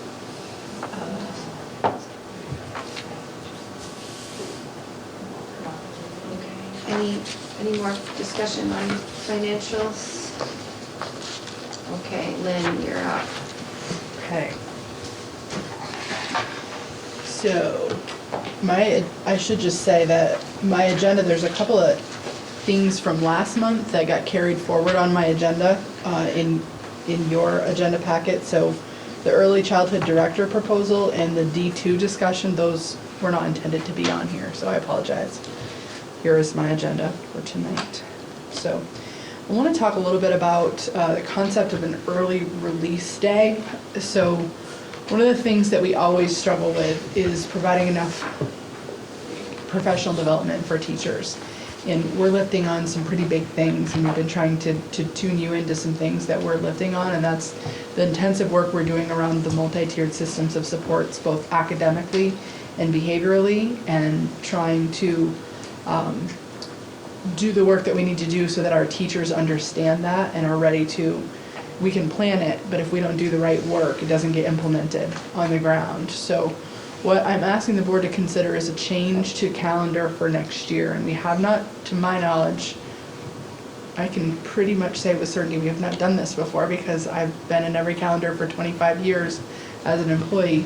So I want the board to consider piloting 2 early release days in the 2021 calendar. This was something that I think Jay had proposed to the board maybe 10 years ago, and at the time the board was worried about impact on working families. So essentially we would release kids at noon or somewhere right after we feed them lunch, and then kids would go home was the original plan 10 years ago that the board turned down at the time because the thought was that's going to be a hardship for working families. So now we have the benefit of Heather, so we have kind of strategized to plan around this. So what we would like to do is get those 2 additional half days with our teachers for professional learning. And we've talked with Heather about using the after school program as a tool, as a resource for these 2 half days. So Heather's staff, the support staff that she has, she wouldn't have the benefit of the teaching staff. They could offer some learning opportunities for that afternoon. So we would still run buses at the half day mark, so any family that wanted their children to just go home would go home. But if any families needed their child to stay until the end of the day, they would have activities run by the after school staff until the end of the day, and then we would still have our after school program on those evenings. So I've done that similar when I worked at MVU. Years ago, when we had half days, my after school program and programming. And are you talking about like just 2 days or like consistent 2 days, like just 2 half days? Just 2 half days for the year, just to start, because it's a new model for our teachers, it's a new model for our leaders, and we would like to start somewhere. This is a model, I think your SU uses this, a lot of SUs use early release days, some do it regularly, like once a month, they have an early release day, or maybe even more regularly in some places, but we're just requesting that we start small, introduce the concept to our families, to our kids, to our teachers, and we would get the equivalent of a full additional professional development day. And I know I haven't mentioned, Jody knows, but I hadn't mentioned this to Michelle and Robin, but I'm guessing that you could probably find ways to use that with your staff, with the work that you're trying to do. What are your thoughts? I think it's a great idea, and paired particularly with all of what Heather offers, I think it doesn't count against the students of still, counts as a full day of learning. We're still able to offer something to the families, and the teachers get to win, so. Okay. I think that's the key piece is having a place for kids to go who can't just hop on a bus and end up at home. Yeah. Okay. So you're good with me building that in next year is what I'm hearing. See, getting nothing from you, Rick. I'm trying to read you. So you think 2 half days is better than 1 day?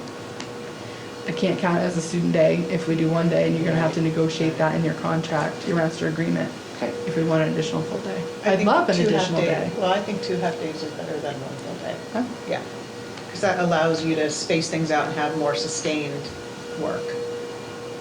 So we'd be pretty strict. What? I'm saying 8 straight hours, the last 2 are probably worthless. They're ready to go. Yes. Yeah. But what Jody's saying is we could be really strategic about where we put these early release days in the calendar, space them out from ASU days as well. So. And one thought I have is that there's always a week break between the sessions of LEAPs. I don't know if it would make sense to do those days in that, so that the kids aren't in LEAPs like activities all afternoon, starting kind of post-lunch to release at buses at 3, and then 2 more hours of after school. That, I don't know if that strains the number of bodies available for the after school, and so you know, we have these full weeks off where there's no after school in between the fall and the winter session, in between the winter and the mud season, just a You mean thought. instead of having them until 5? Exactly, like if you did these 2 early release days during that week where LEAPS isn't happening, meaning that, yeah, you'd have them in these LEAPS like programs from noon to 3, but then it may just be simpler than that they're not doing as far as keeping the kids engaged and interesting for the entire afternoon and then 2 more hours of LEAPS. We'd have to explore the transportation piece for families because it would require that, I get what you're saying, Mary. My wonder is about those families that rely on the 5 o'clock, because we're gonna send buses They would at, already know. right, but we're not sending buses at 3, we're sending buses at noon, unless you're wanting to pay for a second run. Wait, Well, because we would have to have buses at 3 because not every kid does LEAPS.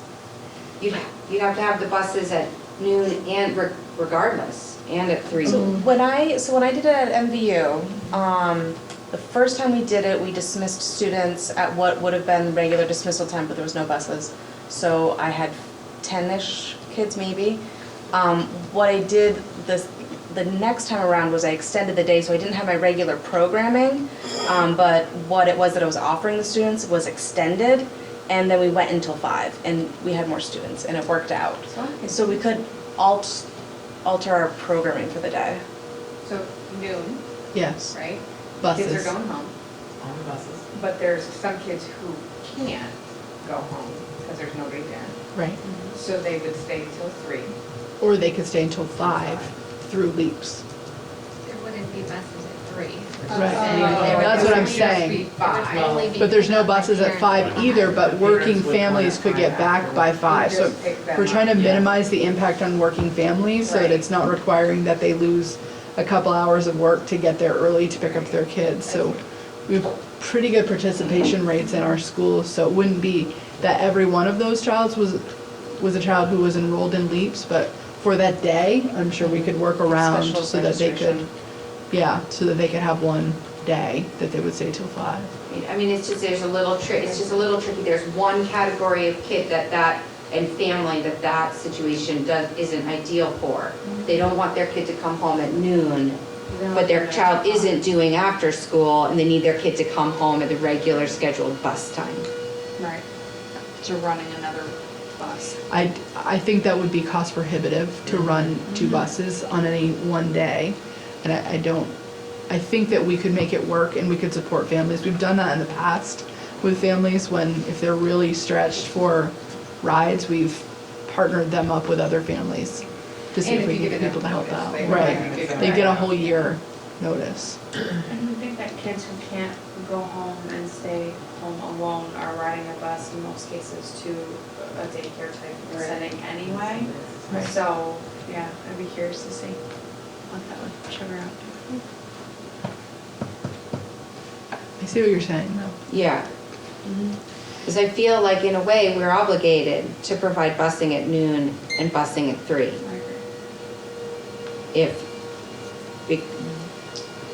Because again, for those parents whose kids aren't in after school and aren't, coming at 5. I mean, if your kid's in after school, it's a given. You are there by 5 to pick your child up. But for those folks whose children are not doing the 3 to 5 window. I feel like that number might be smaller than you think though. I don't was think just thinking that it is worth running an entire bus route in all of our towns for that. Like, Kids, Don't give them enough of a warning. They just had one. Yeah, we have early release days, but kids just go home. But I have to say, there was huge pushback because elementary schools, parents were like, you're letting my kid go at noon, there's no place for them to go. Right. So the pushback was because they didn't have any gap program. But it's usually just like, kids are out at noon, figure it out, parents. That's kind of what it is. I've never heard of any issue in Sheldon, we do that. Well, and I think that instead of running an additional 3 o'clock bus, by offering the additional programming and knowing that like if I'm the parent who has to pick up, that I have to be there by 5 instead of noon, I can work make that that out. work, yeah. And realistically, it is 2 days. It's just 2 days. If you're letting people know well enough in advance, I feel Yeah. like communities come together, sure, come home with me, Yeah. kid, like, I really don't feel like it, in the end, it would be that big. I bet most principals and after-school coordinators could help facilitate if there Yeah. are some I don't, some it's tricky 2 ones. Okay. Okay, so I'm gonna build those in. So when we met with Susan Holson in October, when she did the board training, one of the things that you all, I feel like, really tuned into was the portrait of a graduate, like the conversation around setting some goals as a board and getting some community stakeholder feedback about our direction, our vision for the SU. So I know I told you this, but I want to show you this. So at the VSA VSBA meeting that I just had last week, there was a presenter there from Battelle for Kids, and she was doing a presentation on portrait of a graduate.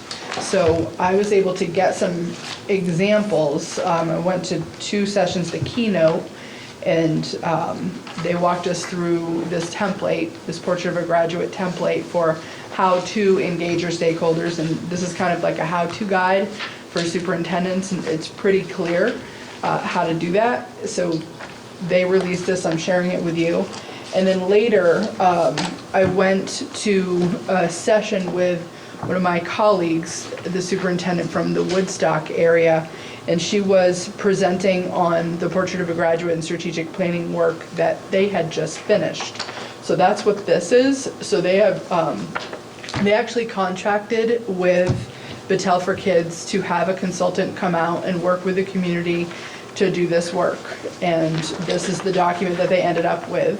So they were able to engage their community members. They came up with this visual together, and they came up with the 5, sorry Heather, I could share with you, with these 5 categories that their community said those were the things that were most important to them. And then they built the strategic plan from there. So I wanted to give you that example to take a look at. At the back of your packet that I gave you from Battelle, like the last couple of pages, you have a page that doesn't really mean much, but on this Portrait of a Grad online tool, you can go to a resource section and you can see dozens and dozens, maybe hundreds, of examples of the work other schools have done to get to their Portrait of a Grad. So there's a couple of visuals that I included that they came up with. So there's one from Texas that I put in there, and there is another one from Washington State, so to just give you an example. So I'm looking for some direction from the board about this work. Where do you want me to go with this? I think that it is, I think that it makes sense. It's important work. We could really use this work as a springboard for our work in our office to try to get to that place where we're all really clear about what the mission and the vision is that would be established by this process. And it's more than the mission and vision that we have worked on ourselves, because it would be involving community stakeholders and getting people at the table, trying to make that really transparent. So, would like this to be something that we have help facilitating with stakeholders in our community, so would really like to engage with someone. Battelle was really clear, it doesn't have to be them. That's why that they have done this really clear kind of how-to, so that another facilitator could take it and they can kind of go through the process within a community. The Battelle folks are a little, first of all, I think we need to talk about when you're wanting to do this, and if it's now, they're a little out of our price range, because we certainly haven't budgeted for that, but Jody and I have worked with someone recently that we think might be able to be a good option to facilitate this work in our community. So I'm all for it. With the exception that I think that we need to do it at the district level. So I think we need to do this twice. Say why. Why? Because I think that we have two schools operating, and we'll probably all have the same goals, but we have two schools operating K through, two towns operating K through 12 with a tech center. And that may look different than 4 schools who can tuition their students to wherever they want. It may not look different, but it may look different. And I also think that it would be easier to get community, and the comfort level in the communities would be better if we did it at the district level. So you're wanting to come up with 2 separate missions and visions and 2 separate portraits of a grad that you're then wanting us to do work that is not aligned? Well, in the it might same be aligned, direction? right? It might be aligned, but I think that was my initial thought. It should be aligned. It should be aligned. So And if it's what- I not, guess maybe if what it's would- not, maybe if it's not aligned, then that, we need to figure out why it's not aligned. What would be the benefit of having 2, I guess is what I'm struggling with in my mind. If we're working so hard to prepare all of our kids, the hope is that more and more of our kids in these towns, in those sending towns, are gonna choose our high schools, and fewer are gonna choose to go outside of our high schools. So I guess I think that it would be different if all our communities voted to be together. I'm concerned that at doing it at the supervisory union with all our communities not voting to be together, I'm concerned about getting community buy-in for what, because this is our basic plan, right?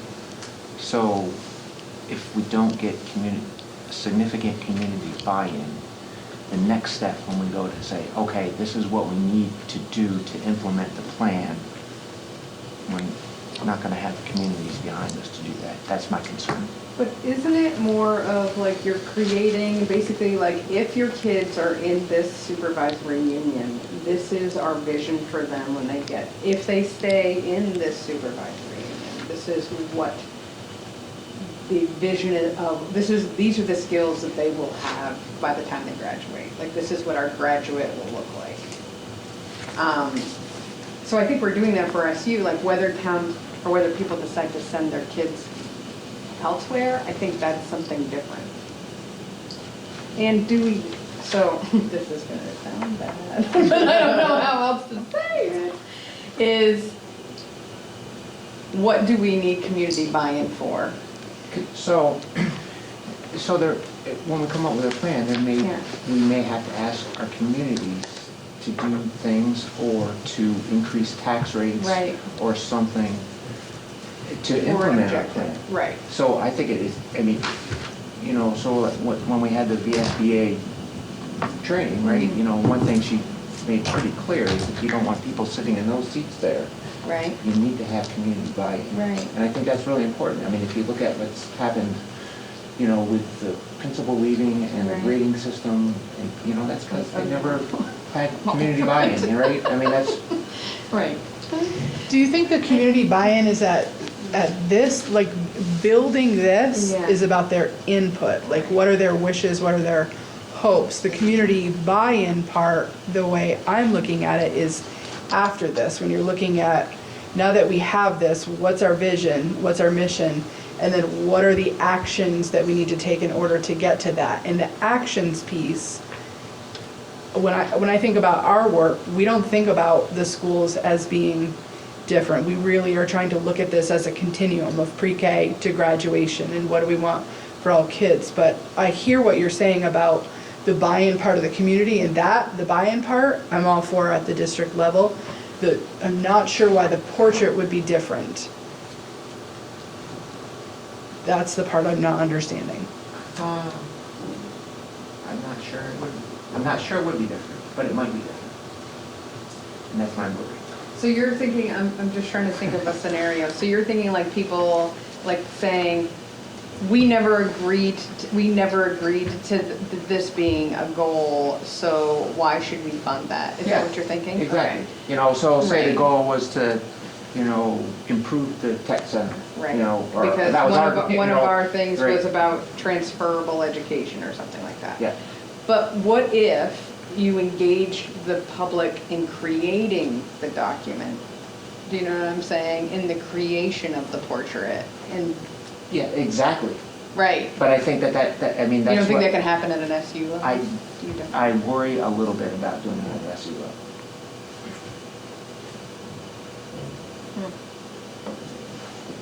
I don't share the same concerns of it being at the SU level. And most of the kids from the sending towns come to Enosburg and Richford. And I think what's nice is that if we are kind of integrating this in all the kind of, like you said, Lynn, pre-K through 12, then the kids, when they finally get to one of the high schools, hopefully in the SU, but if not, then they're taking those skills with them where they're going, we hope, and using them on the ground there. But they're coming in at 9th grade with a shared language and kind of a shared goals about, okay, what am I going to create for myself in this next 4 years as I head toward graduation and beyond. I mean, it's kind of like being all on the same page.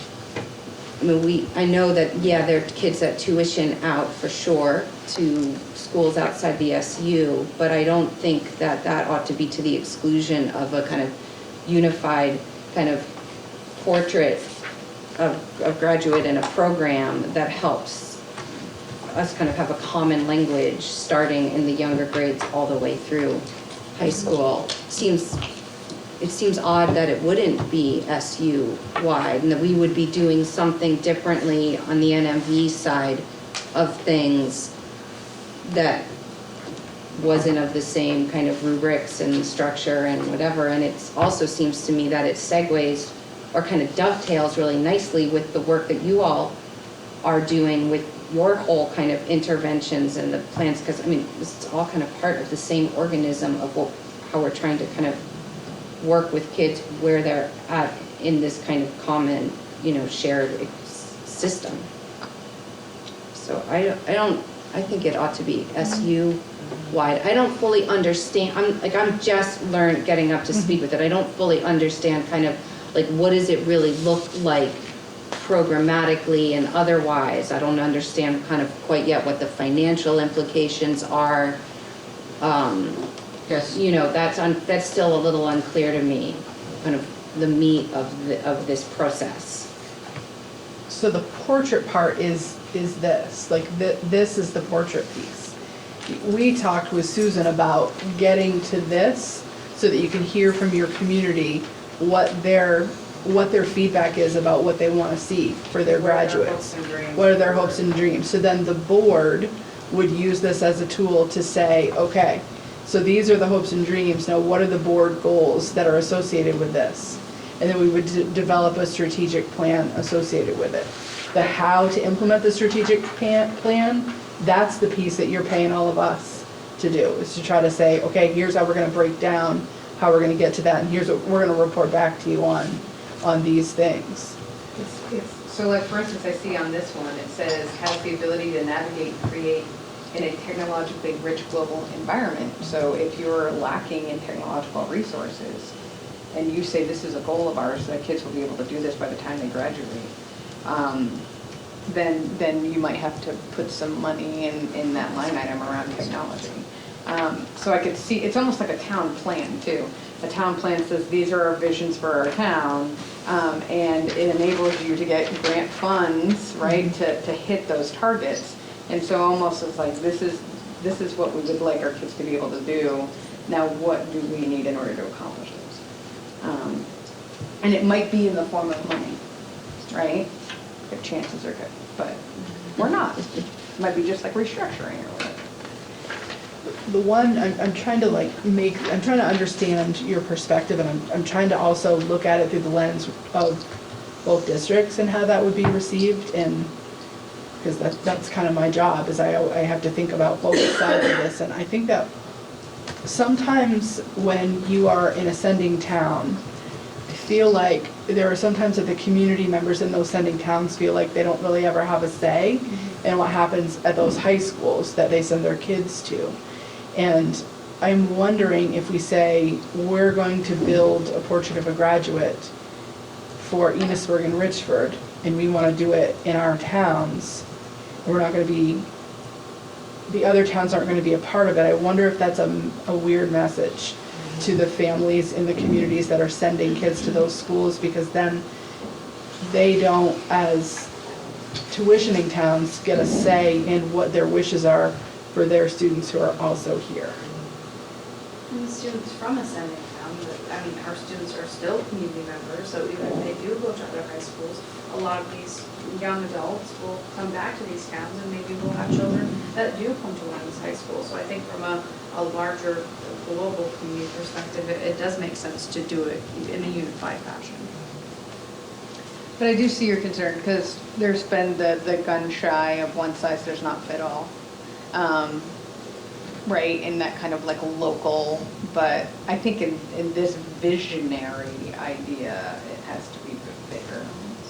I mean, I just think if you look at these 5 points that this one has, like, do you think, so skillful communication, like, do you think that there's a town that's gonna be like, totally do not want that, you know what I mean? Like, I think these goals are big enough and broad enough and universal enough that it would be, you know, that it's appropriate to go down this road to get, you know, with all these communities together. And I would 100% agree with what you said, Lynn, about folks from sending towns really feeling like they're missing out that seat at the end. Like if I had a nickel for every time I've heard that, particularly as my kids get older, you know, the townspeople really value my work as a school board member and are worried that I'm not sitting on a high school board as well, you know. So I would agree. I think that this might put like an even bigger wedge in there, in that crevice already.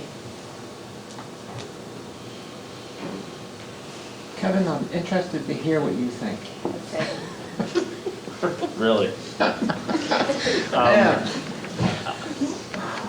I think one, I understand your concerns, but I think for the greater good of the global community that we live in, that it would make sense to have one plan in, like what Lynn said about sending school or sending towns losing their voice. I've heard it numerous times over the years. Yeah. That I think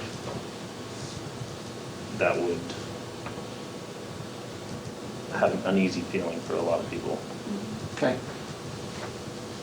Sorry, Rick. No, I No, I actually We love the discussion. So I actually think it's a better way to go. But I do have concern. I mean, there's no Right, doubt yeah, that sure. at this SU level, it's the better way to go. Yeah. But I do have concerns about future community buy-in Right. if we do it at the SU level and not at the district. Well, we'll be very strategic about it. I think we Inviting have And in to, some towns, that has well, I that think you just have concern to more than keep marching towards the, all our kids are all our Yes. kids, right? And so if you keep pushing us as You think- one community, not Enosburg, Richford, you know, Bakersfield, Berkshire, you know, like, I think we have to keep marching towards that, and we'll get to that. It is this funny idea that we continue to perpetuate in the sort of K to 12 world. There is a time in our lives where we get beyond these little town communities, right? But in the K8 or K12, we're very much like, mine, yours, yours. Like we have to work as a bigger community to continue to look at that bigger universal goal. I'd like to be more southeast.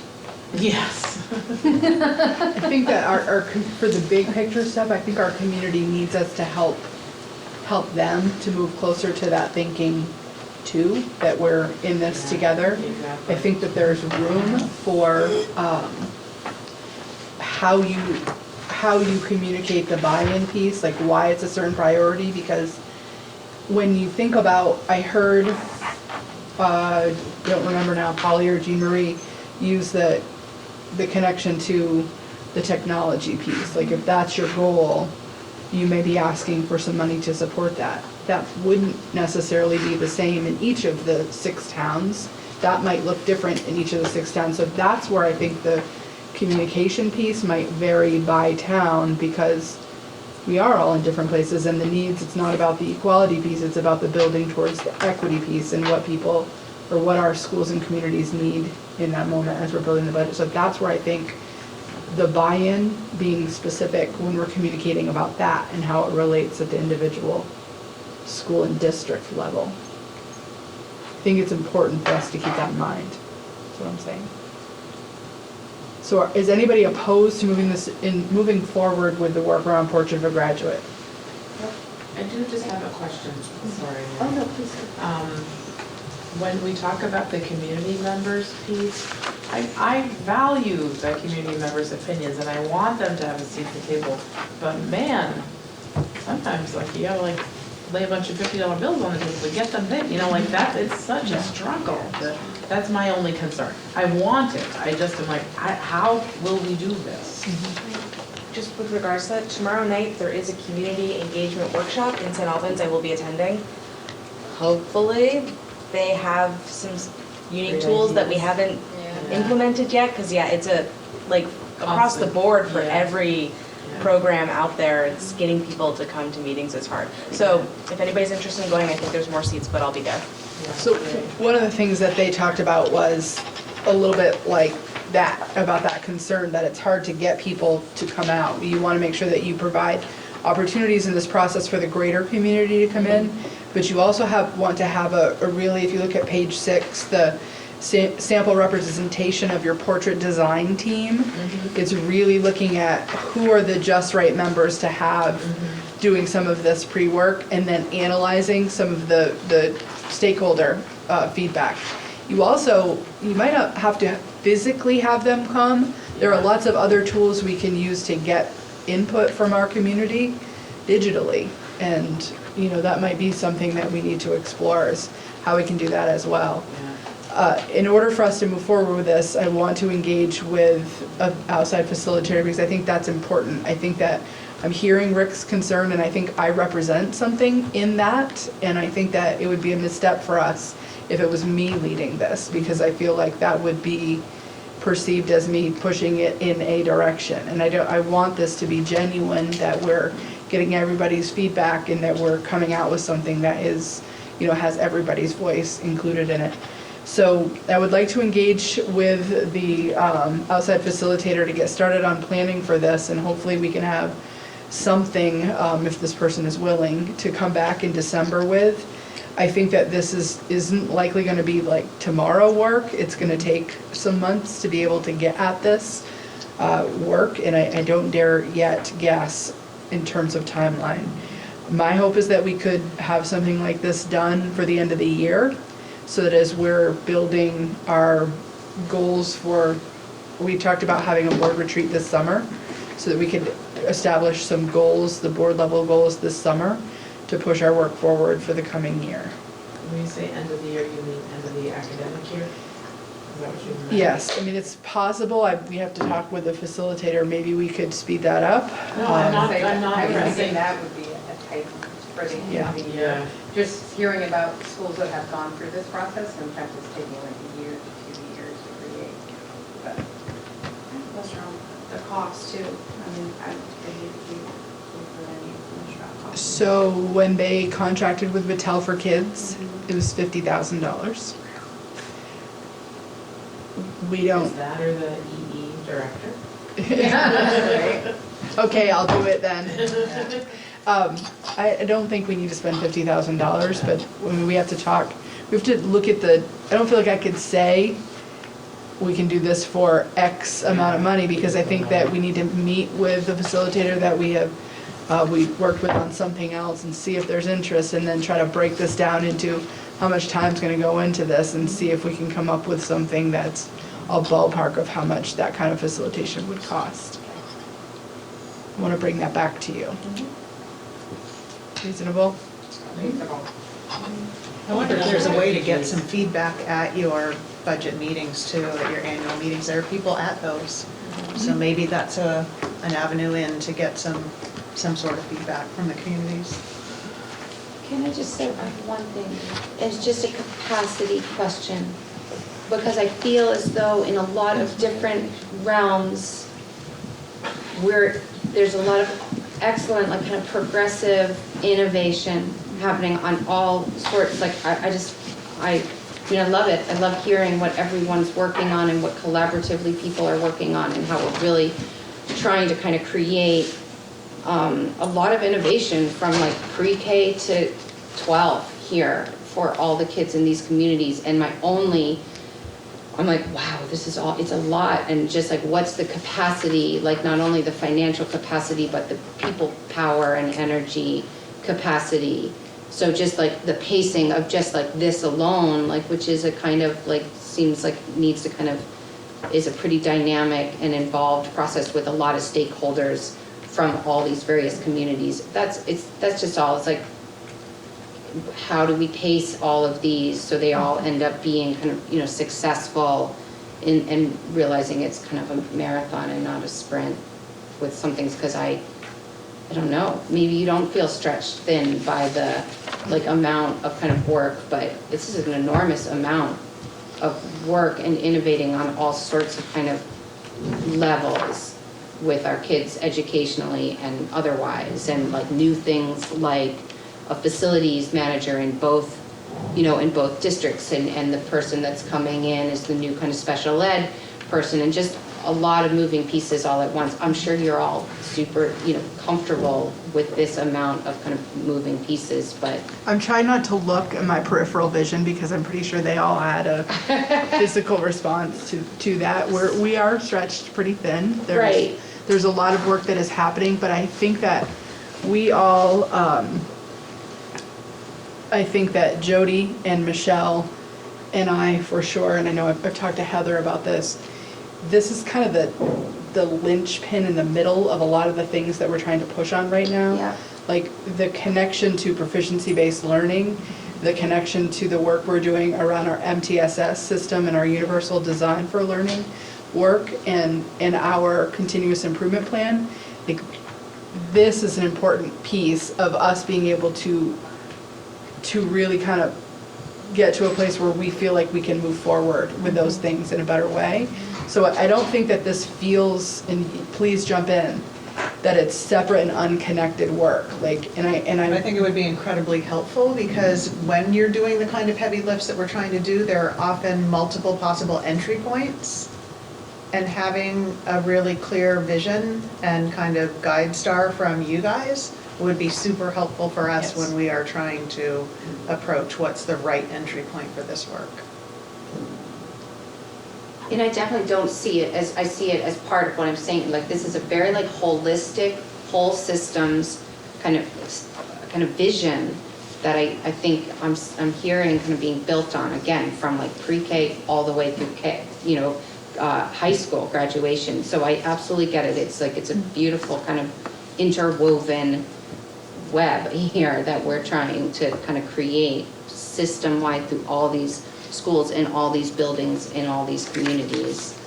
That was just, I was just a capacity, and you don't want it to be so much all at once that it overwhelms the work, it overwhelms the work in the process. I feel like we have to do some unpacking with this, with the person who potentially could be leading it too. Yeah.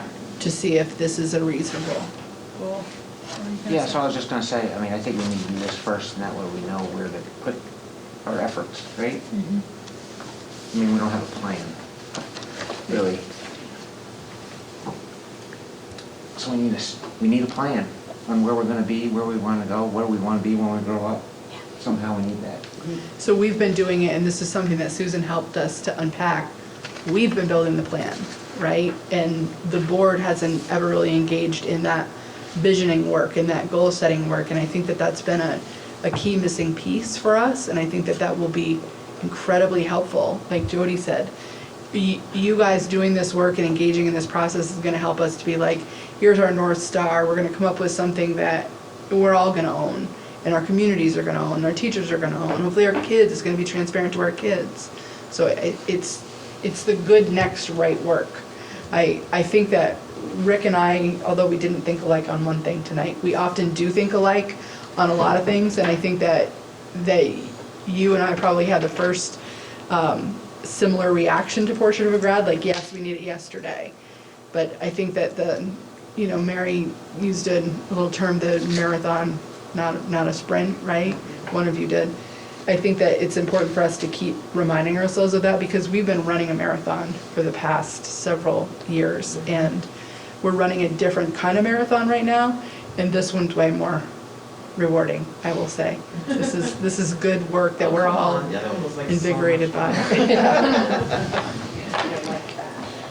Okay, so I'm gonna come back with more information next time.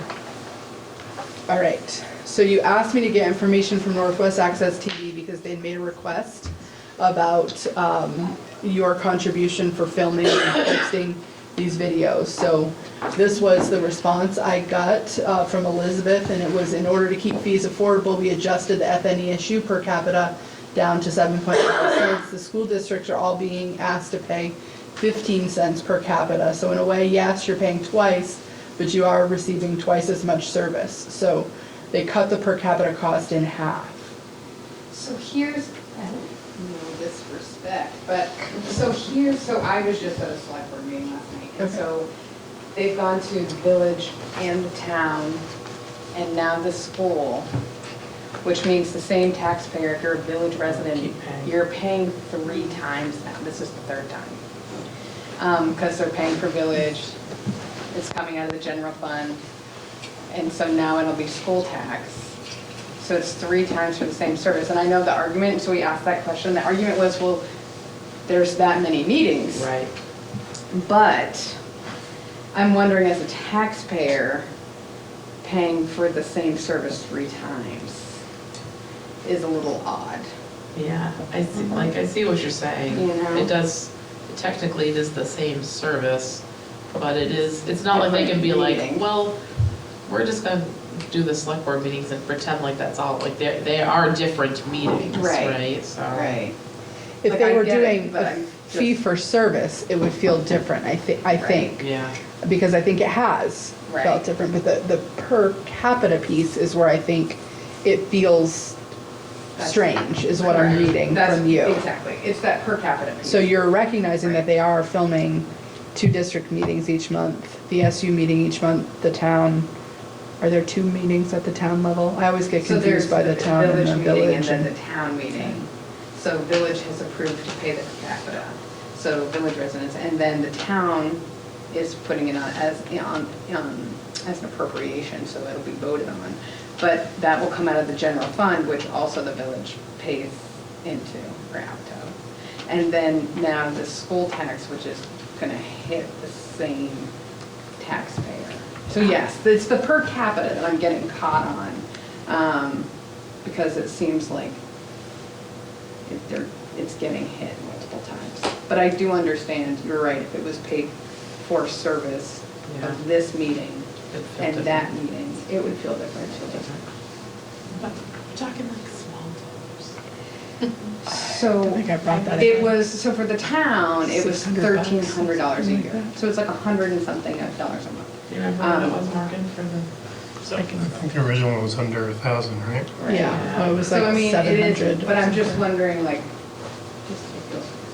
Yeah, I want to recognize your feelings, and I mean, I think, because I'm just, somebody's gonna catch on to that. yeah. You know what I'm saying? And so Yeah, just it be is prepared. in the wording, and maybe that's some feedback that we can pass along, that it feels a little uncomfortable, though we value the service. And I also think that the dollars that we're putting towards this is small enough that we should not quabble over it. Okay. Like this, we're it wasting is for more dollars of our transparency, time yeah. than, yeah. And it's really this community building thing, like Lynn tells me people are actually watching this later on, they're gonna be saying like, I can't believe they talked about That for so so long. Oh my God, they're still there. This is not where I thought the lengthy part of our conversations were gonna happen. I'm trying to. So I'm fine, I just had to say. Okay, so, all right. Julie noted, Polly. Thank you. I need your guidance on negotiations. So we, Yeah, you guys are a lot of stuff. at the FNESU, this is where I thought the lengthy part of your conversation was gonna happen. At your board training, they talked about administrator negotiations, and I watched all of you. I watched all your reaction when Susan said, oh, well, it's usually the superintendent that does the negotiation part, and I need you to be clear with me what you're wanting of me. We had originally planned for them to come to the administrators to come to the December meeting with proposals to the board, but if that's shifting, I need guidance really So soon. by the administrators, you mean? Principals and everybody. Principals. Principals, assistant principals, your, Anybody on an administrative yeah, contract. your AD, your guidance directors. Just throw me a number, Jamie, how many people is that? Just ballpark it. 25? We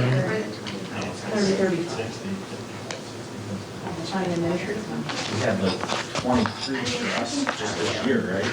Oh, I can tell you also, I have it in each folder. But they're not all up for negotiation. A lot are. No, we had like 4. So Yeah, you're this is right, I wouldn't remember. FNESU. We were like, we're There's gonna be there 13. forever. There's 13 Yeah. that were due this year, we had 23 in Then, total. do you feel like you personally have the capacity to do the negotiating with the administrative staff on behalf of the board? About 40. Do I have the capacity in terms of, I mean, that's, it's Time the or- time and the, it wasn't something I was anticipating doing, Yeah. so it's gonna mean a shift, for Yeah. sure, in terms of the work. And I've never done it. Yes. Of course you've done this. Like, here's what I think about it, and that the board, and previously the much larger SU boards really struggled with. Like, how are we to evaluate Joe? Like, I don't know if she calls in sick every Monday and leaves early every Friday. Like, exactly it. you know, like, that's Good idea, though. that's the part that we have always Right. struggled with. Right. We have we're just throwing dollars around, right? Like, oh, she seems like she's doing a good job and this nice person, so here's some cash, or not, right? Like, so, yes, I respect the use of your time. But I mean, you can't, look at the time you gave up for Act 46. Oh, I know. That's so much of your time now. And I'm not, it's not that I'm concerned about the Yeah. time, I am kind of you saw my reaction, like it definitely puts me in an uncomfortable place because I didn't really see that piece. I get it, and I'm totally fine with moving forward with this. The part that feels like a pinch to me right now is you have to tell me tonight because I have to think about process. I have to think about timeline. I have to think about what's my strategy for approaching this because it is different thinking than I have had to. Somebody asked for a pony already. An office pet, Yeah. maybe? So, having had you say that, and so Mary's point earlier about, just the general capacity questions, we have changed so much. We are all changed, these districts have changed so much in the last 18 months, right? Yeah. And I respect that. And so in my mind, it's the right thing that they all negotiate with you. However, they didn't start these new contracts knowing this is the last time you're gonna negotiate with the board. After this, you're gonna negotiate with Lynn. I would respect the midstream change and say, let's push this to next year. Let's do this one more time and then not do it anymore and make you do it. Unless you feel comfortable doing it now. Unless you feel comfortable doing it. Well, comfortable or not, I will do whatever you tell me that you want me to do. I mean, time-wise, it's not, you're here for the negotiations anyway, right? Right. I mean, it's, time-wise, I don't think it's probably, it might actually be maybe it's a benefit. Maybe because you can set a time to talk to people a little bit, maybe that you don't already do. I'm sure you do, but I am for whatever you, I guess, want to do. I mean, I don't want to, I guess I don't know what I'm trying to say.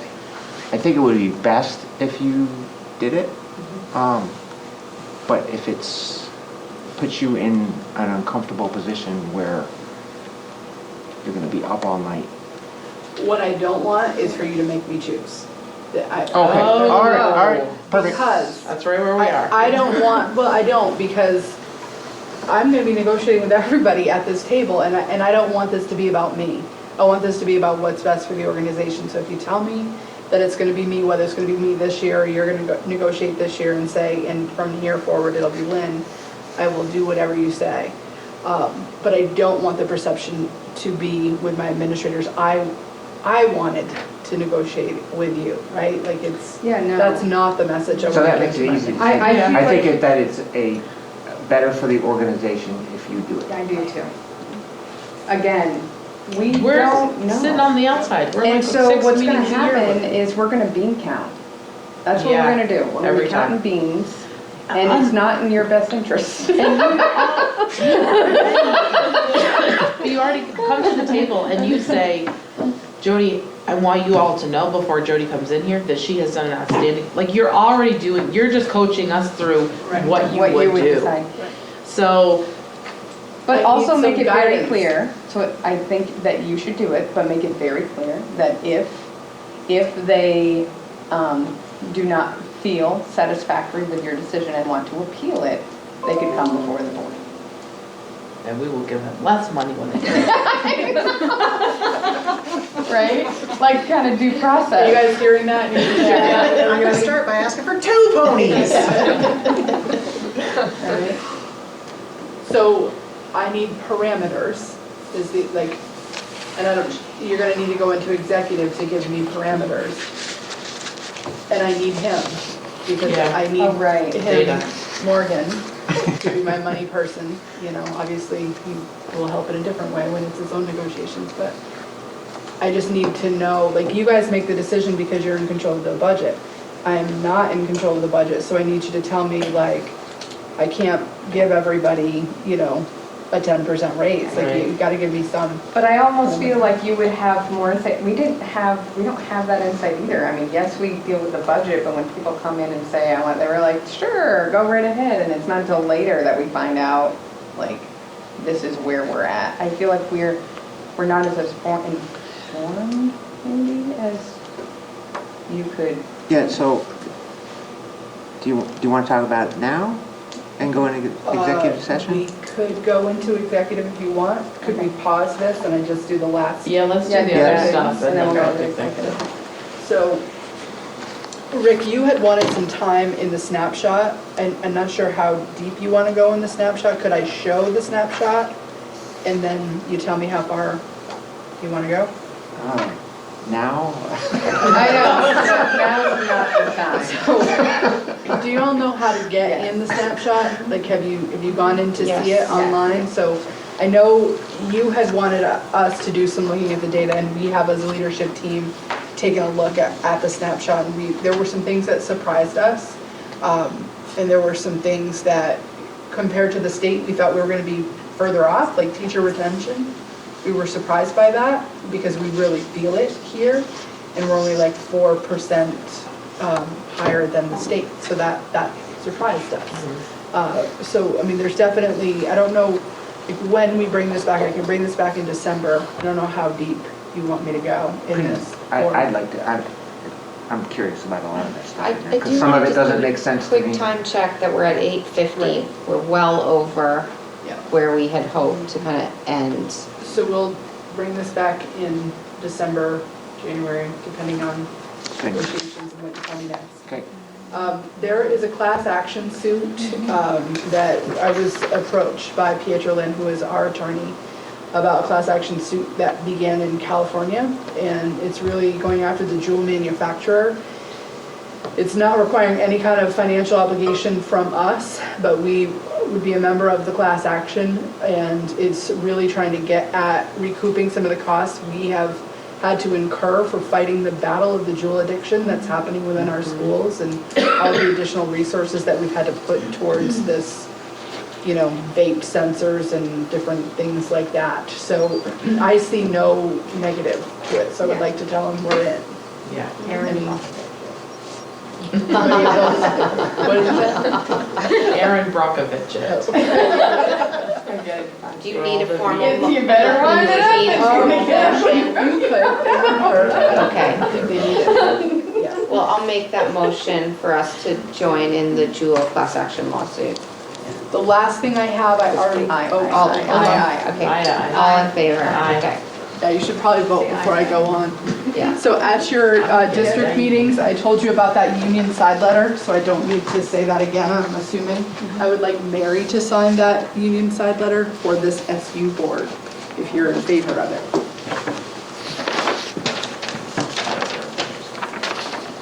It's just about the extension of the deadline that already happened. Yeah. Are you good with that? Yes, I'm good with that.